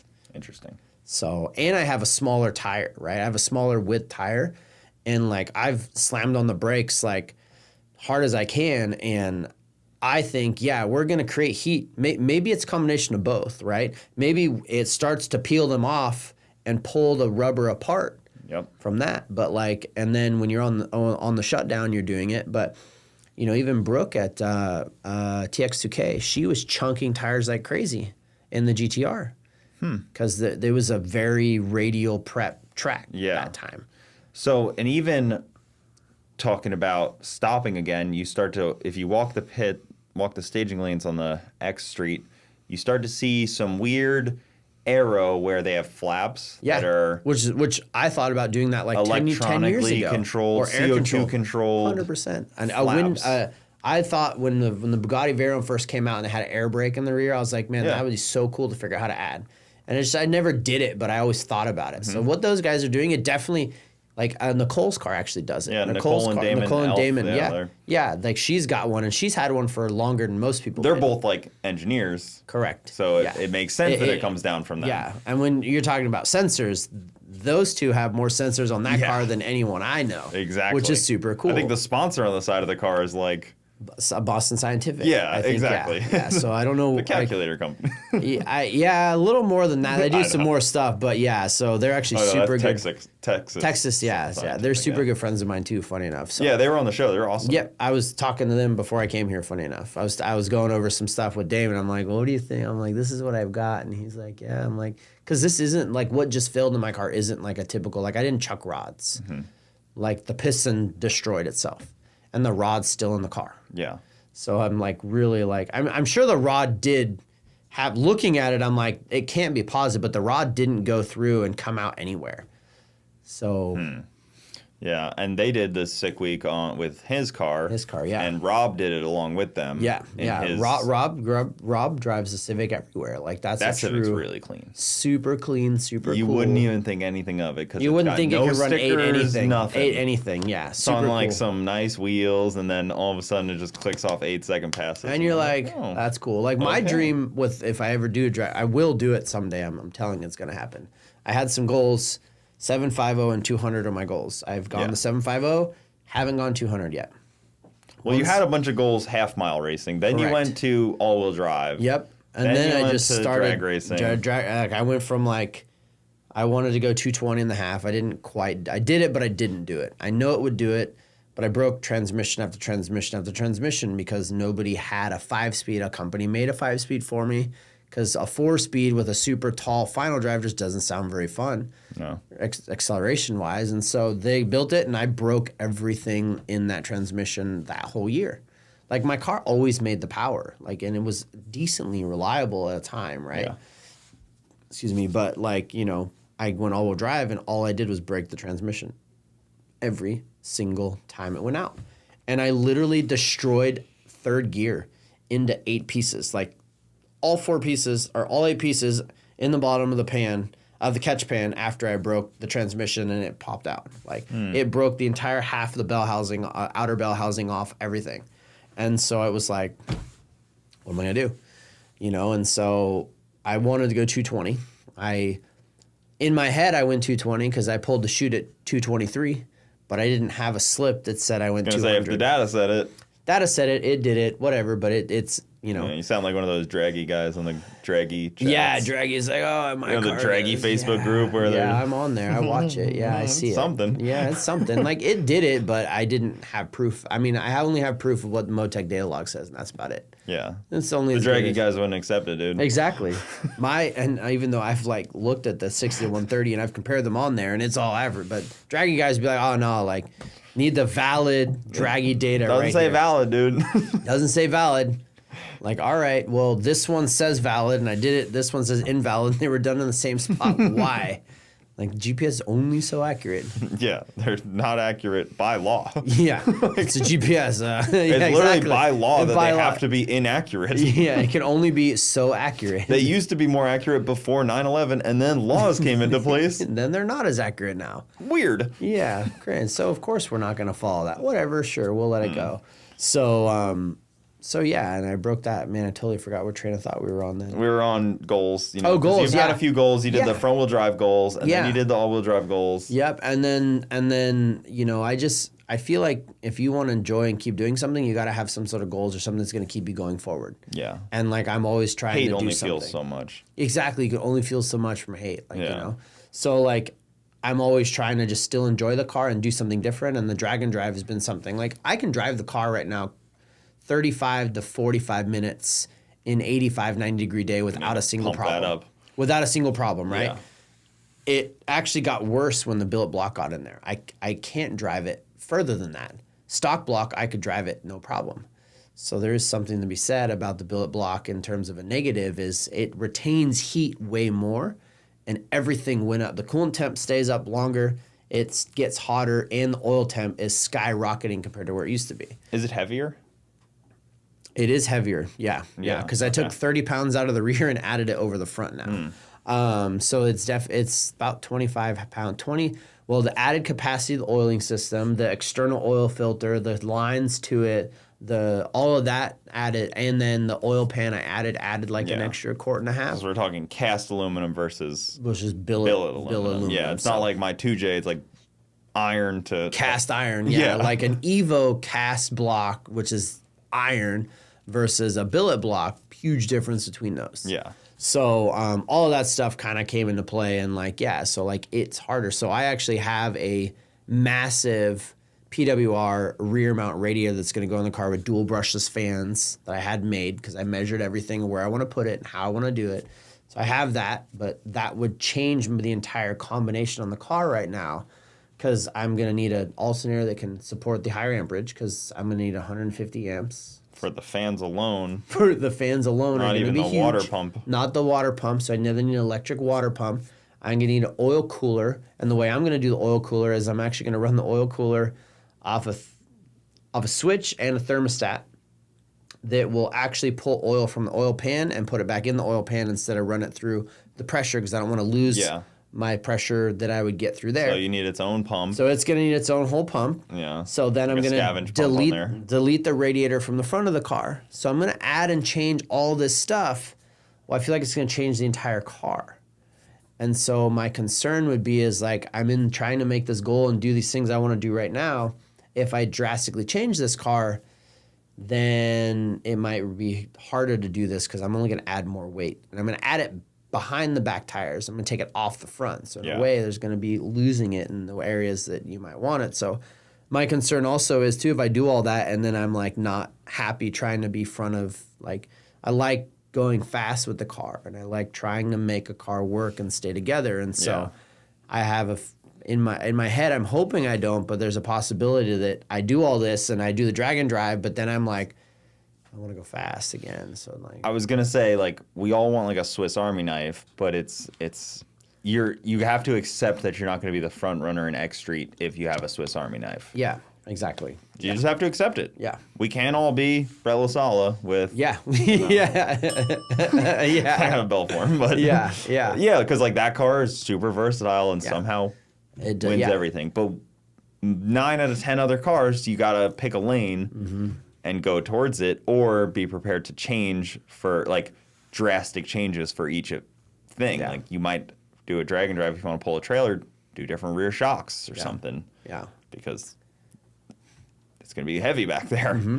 Yeah. And then you have to make those decisions. There's always trade-offs. And that's the thing is like I've done so many different things with the same car. We can see, you know, the half mile and the roll race and then the drag race and the all-wheel drive and then all this stuff. It's like, all right, like someone's like, what are you going to do next, or what do you want to do next? And like I really like being fast in the front, right? And you know, I live in an area where our racing is pretty minimal compared to like everywhere over here or on the East Coast.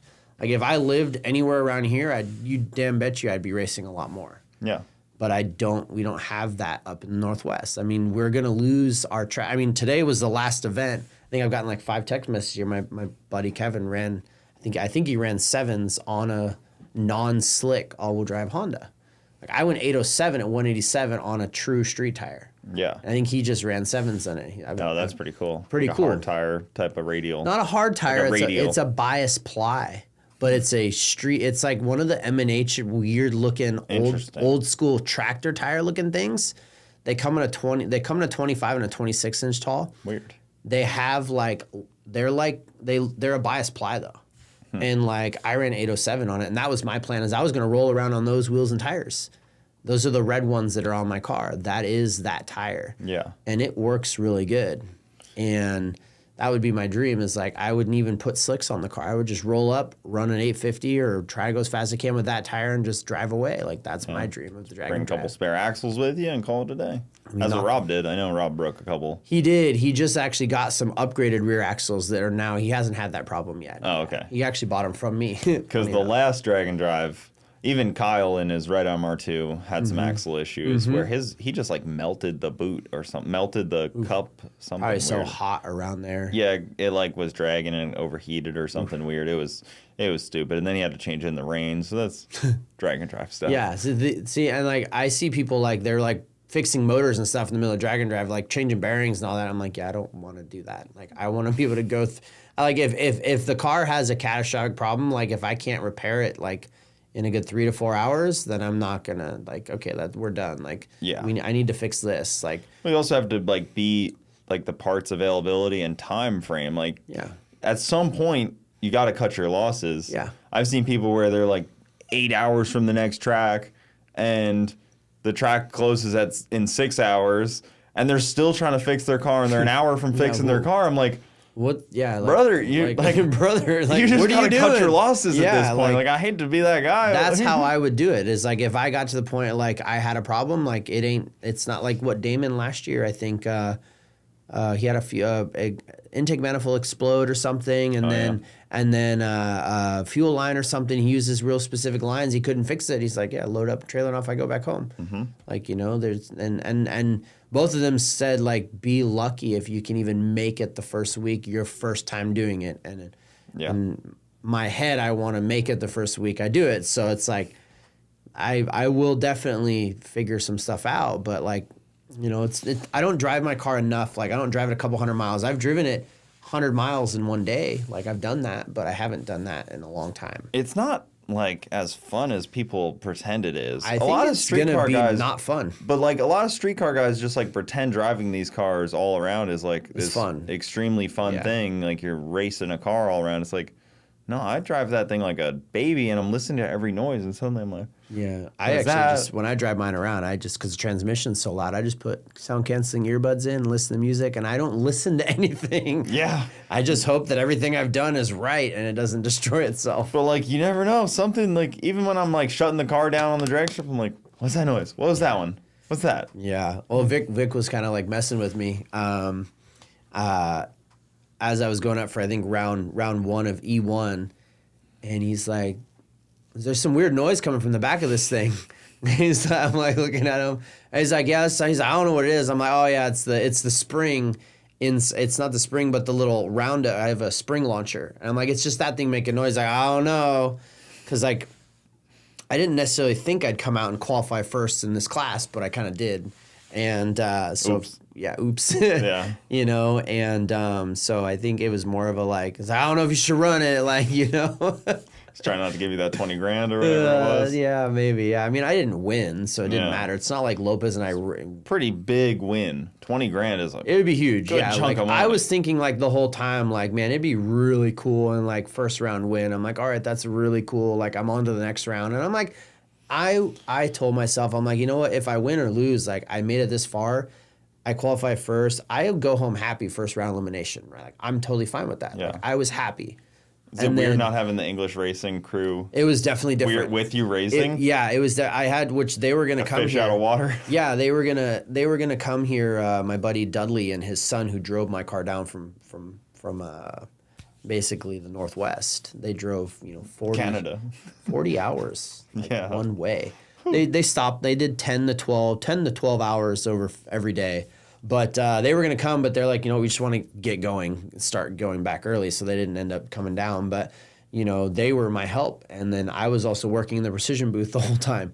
So when basically I didn't get Q1, I mean, I was in the tech line when Q1 started. And I'm like, yeah, I'm not going to make that one. That tech line was spicy. Dude, I was around the back. Yeah. Right. And then like it had just rained how much and like mud and all this stuff everywhere. So it was pretty muddy. And I'm like, man, and like my car looks like I 4x4'd it because I went through some of these puddles. Q1, I shut my car down and I was like, coming around in the tech line. I couldn't even get around the tech line. Yeah, unless you were gonna start going wheeling through some. I had to, unfortunately. Yeah. So so then I didn't hit that one, and then Q2 comes up, and I'm like, I need to get my car back together, so I had to, put the under tray and the turbo and stuff back on it, and they're like, oh, we'll do it, and like we drove the car over to Damon's and Nicole's, and they ended up doing, they put it together and got it ready for me, which I was super thankful for, because I was like helping Precision, and so it was a really difficult one for me to like,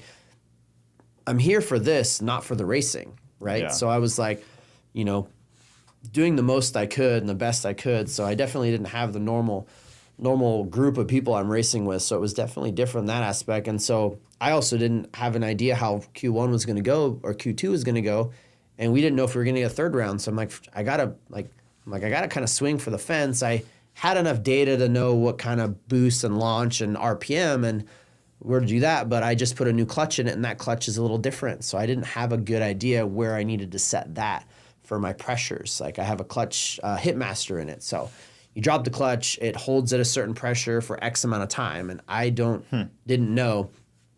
I mean, I got lucky and it did everything I wanted it to first thing. And literally I was a 10th quicker than everyone else. I went 785, 186, came out with a 134, 60 foot, and it was just golden. Street car. Glorified street car. Ish. It's a race car that I drive on the street. Yeah. That's the easiest way to say it. I've always gotten a kick out of your car, too, because not to be offensive to Mr. Peter Block, but he doesn't make fun of your Honda like he does other people's Honda. I think it's probably because he tends to be a bully on the mic a little bit. Yeah, he tends to be bully. He actually bullies me quite a bit because we're good friends. But he definitely talks shit about me all the time. But I think, too, it's like the car's been going there for 10 years, and it has done cool stuff there. And so, maybe it's one of those, like, there's a chance everything that Peter has is still slower than the Integra, so he probably can't talk too much shit at the same time. Well, that wouldn't stop him. It wouldn't top him. You're right. There's always every year, like, why was the guy on the mic so mean? I'm like, it's Peter. It's Peter. That's just who he is. Yeah, he's just having fun. Yeah, that's just who he is. He's literally a bit of a shit talker. Sorry you got caught in it. Yeah. Better have thick skin. Yeah, so, and he always does. Yeah, you're right. He is that guy. He does. And, and I don't know if it's favoritism or we've been going there for 10 years straight. Yeah. So we're not the longest people have been going there, but we've been sponsors there for 10 years. So it's a long time. I know Victor talks about he was going there in high school. Like, yeah. Yeah. Jeez. This is a long time ago. When it was like not even at a drag strip, really. It was like at like a road course, and then it was at Hennessy, and then finally made it to. I remember the road Houston course, Raceway. the roll race. That's where I first did the first one. I took Kyle for a drive, ride in the car, and we beat that Corvette. Kyle was in the car with me when we beat that Corvette. Oh, that's cool. That right? So he's like, "How's this thing do?" I was like, "Oh, it does pretty good, And like he's in it, and like we floor it, and he's like, "Oh man, that did really good." And I was like, "How'd I do?" He's like, "You had like 3 or 4 cars on him," and like that was the first video that ever got done. I think it's 2014, and like I told myself, I'm like, man, it'd be really cool to be on a 1320 video. And the first year we went, it just happened, and then obviously like all these guys are friends. We just don't live near each other. Yeah.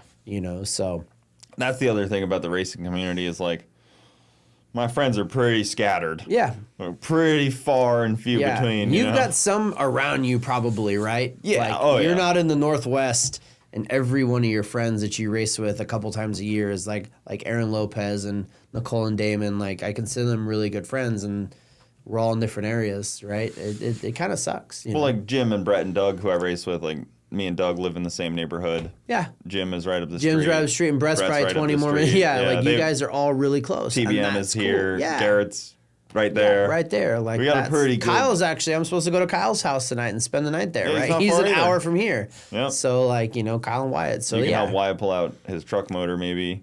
Yeah. It sounded like he already got most of it apart, actually. I was supposed to cook for him because I love cooking. And I made some guacamole and pico the other night. And like Jimmy Dale was like, "This is the best guac I've ever had in my life." And he's like, "And I'm from Texas, and we've got real Mexican food." He's like, "And this shit slaps," he said. And I just started laughing. Jimmy's so funny, man. The first time I met him. He's Hilarious great to hang guy. around with. Yeah. He broke his car a little bit, though, this weekend. Oh, he's like me. Yeah. Real broken. Yeah, broke the big bad. block a little. But actually, Wyatt called me, and he was like, put Myles on the phone. I was like, Myles isn't here yet. And he's like, we're sitting here at dinner waiting for him. I was like, and I didn't know if you were on your way. Like, I didn't know if you were on your way here yet or what. But I was like, one of us is going to be disappointed here in the next 30 minutes because it was like 6:30, and I was like, yeah. One of us might not see Myles. I don't know who it's going to be yet. He called me on my way here, and I had already told Kyle, and he's like, oh, I haven't talked to Kyle yet, and so he didn't really know. And I'm like, yeah, it's like I decided to not stay here tonight because it sounds like you guys might have an evacuation for this other one. So there's a lot of people apparently going north right now. Yeah, I wonder if he might be in a flood zone, Kyle. My house is like out of the flood zones, but it's still in the direct line of a Category 4 hurricane. Category 4, yeah, that's rough. Yeah, so like I didn't want to get stuck here driving up there tomorrow morning. Because I didn't know how long this would take. So like we talked about tomorrow at 9, and like, okay, if it's 9 to, let's say, a couple hours, leave 11 or noon, my flight doesn't leave till 7 p.m. But if I get in 4 hours of traffic of people trying to exit this area, I'm like, I don't really want to get involved in that. Might not be gas. This might be the last podcast I ever do in this studio. Hopefully it could not. be gone. Hopefully not. But I mean, ideally not. There was a lot of, tell you, I had to fill up fuel, and there was a lot of people getting gas right now. Yeah, I'll accept the fact that, flooding happens. Flooding does happen. Shit does happen. My shop, thankfully, is lower than my house, so, That's positive or negative. The house is actually up higher. Put your car on the lift in the air. Absolutely. Yes, because I've seen that before. And, the lift is pretty structurally, so, even if, the roof came down on it, the lift would hold it up a little. Yeah. But I always joke with the car, the value's in the drivetrain, not as much the car. Yeah. And it's hard to flood out a race car enough where it's not fixable. Yeah. It's not like a street car where all these electronics, like a OEM. Yeah. My CTSV wagon up there. If that thing got flooded out, it'd be destroyed. 100%. Or anything new that has a bazillion body control modules that electronics go through. Exactly. Yeah. If that thing got flooded out, I'm sure the Haltech would probably still be okay.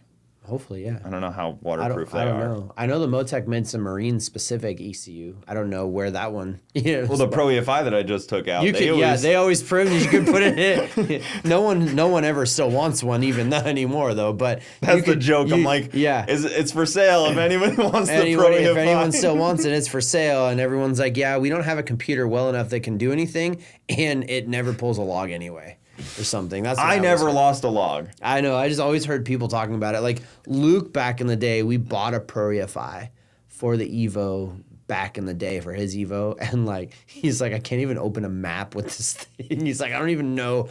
He didn't know. We bought it from Delgado actually back in the day. Yeah. And then AM Series 2 came out with a firmware update in 2013 or 14 that had flex fuel and all these other things. It was like, oh well. We're good. We'll stay with this. And then a couple years later, Infinity came out, and then Haltech Elite came out, and all this other stuff. So it's like we just got rid of the Pro EFI. Right we now, had to sell it. There's so many good options for ECU. It's awesome. Yeah. It's I don't think people really give respect to how many good options there is for badass ECUs. And every car can take something specific. Yeah. We do for an Evo 10 or a 15 plus STI. John Reed makes a package in terms of firmware that everything communicates perfectly through the Motec. So we actually do Motecs on Evo 10s a lot and Subaru stuff. I do probably more Elites and now R3s, starting to do R3s over everything else for a normal Evo 8.9 or an older Subaru or something that doesn't have a crazy CAN bus system. Right? So we're pretty much Haltech and Motec are our two biggest ones. Haltech's actually bigger than Motec for us. So Haltech, Motec, and then we'll still tune AM if someone has one. But we don't sell anyone an AM because you can't really buy them anymore. And so they got bought by Holly. They got bought by Holly, and Holly's like, yeah, we don't want these ECUs anymore, so we're just going to phase them out. I think they just wanted the sensors. Maybe they just had stock and sensors. And they just wanted the sensors, I'm pretty sure, because now they all come and they have a Holly. Yeah. It's interesting. I don't know why even they came from Holly. Yeah. When we get new sensors, they're boxed different and they come from Holly. So, yeah. Weird. Yeah. Now I just buy the Rife sensors. They're mostly pretty similar sensors, but the Rife ones are different than most. Yeah, I think I had bought a 7-bar map sensor from Brett, and he's like, he's like, you might be one of the few of my friends that needs a 7-bar finally. So I got a 7 bar. Actually, no, 10 bar. Sorry, it's 10 bar. That's Yeah. diesel shit. Yeah, well, because 85. So 7 bar be 85. Yeah. This is more than that. So it's 10 bar map sensor. You Not gotta 7, 10 bar. subtract, what, 14 pounds? Yeah, so 10 bar. Because I was like, I've hit the 85 a couple times now, or really close. And so I bought the 10 bar finally. Unfortunately, high boost number isn't the achievement we kind of pretend it to be. No. Because, the Coyote guys are like, 40 pounds of boost, but making 3,000 horsepower. Yep. I'm like 60 pounds of boost to Making make 1,500. 1,500. Yeah, exactly. So like when kids ask me about it, or like younger people, like how much boost you're making, I say like 70 pounds. They're like, and wait, what? they're blown away. They're blown away, but it But doesn't then mean anything. they ask Brad, and he's like 40. Yeah, and they're like, what? Oh, that's that guy cool. made 70. You're like, yeah, but I'm 2 seconds faster. Yeah, so I'm exactly. a second and a half faster. Exactly. It's not the achievement that we think it is. It's like it's like quarter mile time. You could tell someone how fast your car is in the quarter mile. They'll understand that might be really fast. But then if you meet some guy who's a road course guy and you tell him that, he won't really know that, but he'll be able to tell you how fast his car went around Laguna Seca. Yeah. But the average person has zero idea what that equates to or means. Yep. Which is always funny. Perspective. Fuel flow is probably the better metric. How much fuel your engine's sucking in. Yeah, like I'm a gallon a minute, or like not a gallon a minute, a gallon for 7.5 seconds. Yeah, of like time. how much fuel your engine ingests on a. That's probably the better metric, because if you're sucking in some fuel, pretty impressive. I would say that people actually, you tell them you run 70 pounds of boost, they're like, that's a lot. Every person's gonna tell you, they're gonna look at you and be like, that's crazy. Yeah. Like you tell someone a lot of boost, they're gonna actually get that. I think Wyatt hit like 120 pounds. He said 115 or something, Yeah. or something. And I'm like, dude, that's a new high score. That's With like, nitrous. Nitrous. Yeah. I mean, his truck was fast looking. It looked really good. It was rolling out. I towed him back, blown up. I was pulling around. I just had unloaded my trailer and I was pulling around, and there's 3 people trying to push it. Oh yeah, And I was you're like, not pushing that you thing. guys Actually, need to, we did push it out of his shop the other day, and I'm like, this thing pushed way better. He's like, yeah, don't turn the wheel, you'll hate life. I'm like, yeah, sounds like an Evo. Well, you know where they were parked at the all-wheel drive deal. Yeah. They were at the shutdown. Yeah. And they were going to have to, like... Push it all the way there. That would have been a nightmare. I was like, dude, I don't think you're doing this. yeah, he ain't gonna do this. You're going to die. yeah, you will die. But, yeah, It was pretty fun. It was a good cool. deal. It was cool. Well, man, we'll wrap this up. This Yeah. was a lot of fun. Thanks for coming on. no problem. Thanks for having me. I'm surprised we were finally able to make this work. I know. seeing as I we're- even said, I'm like, yeah, we're not gonna ever make it happen, but we somehow did. So I appreciate having me on. All roads lead to Bradenton. All roads. That's what everyone keeps saying. All roads lead to Bradenton. All roads lead right to BMP, and I'm BMP adjacent, so it helps. You're right next to it, so it But works out. where can people find you? Gringotegra on Instagram. Gringotegra, not Gringotegra. Okay, Some I'll people try to get remember that. to put that in Yeah, the so description. and then That's kind of your main. That's the main one. Yeah, I mean you can find me on Facebook. I also have a Facebook page, which is the same name, but I actually forget about that one all the time. Instagram's kind of been the more. Tried TikTok, but I didn't really get very far there, so I just. I'm don't do opposite. it. I'm Facebook over Instagram. Yeah, I mean, I'll do both. Like my personal Facebook, sure, like my Myles Kerr, like I'm there all the time and I'll post there. But then the Instagrams for, actually I probably post more on Facebook and I'll do stories and stuff on Instagram. So. Yeah, cool. So they can find you there, and they can call up English Racing for Evo stuff. work, Evo Yeah. stuff, Super or if you stuff. want to build a Honda, we can do it too. But most people don't come to a Mitsubishi shop for Hondas. Yeah, most people self-build their Hondas, it seems. Yeah. That's kind of the crap. Or they're a shop that builds them and builds one for their marketing side. Yeah. Exactly. Yeah. Well, good deal, man. We'll wrap this up, but thank you so much for coming on, and Yeah, appreciate hopefully it. you'll Thank be you. back before too long. But Yeah.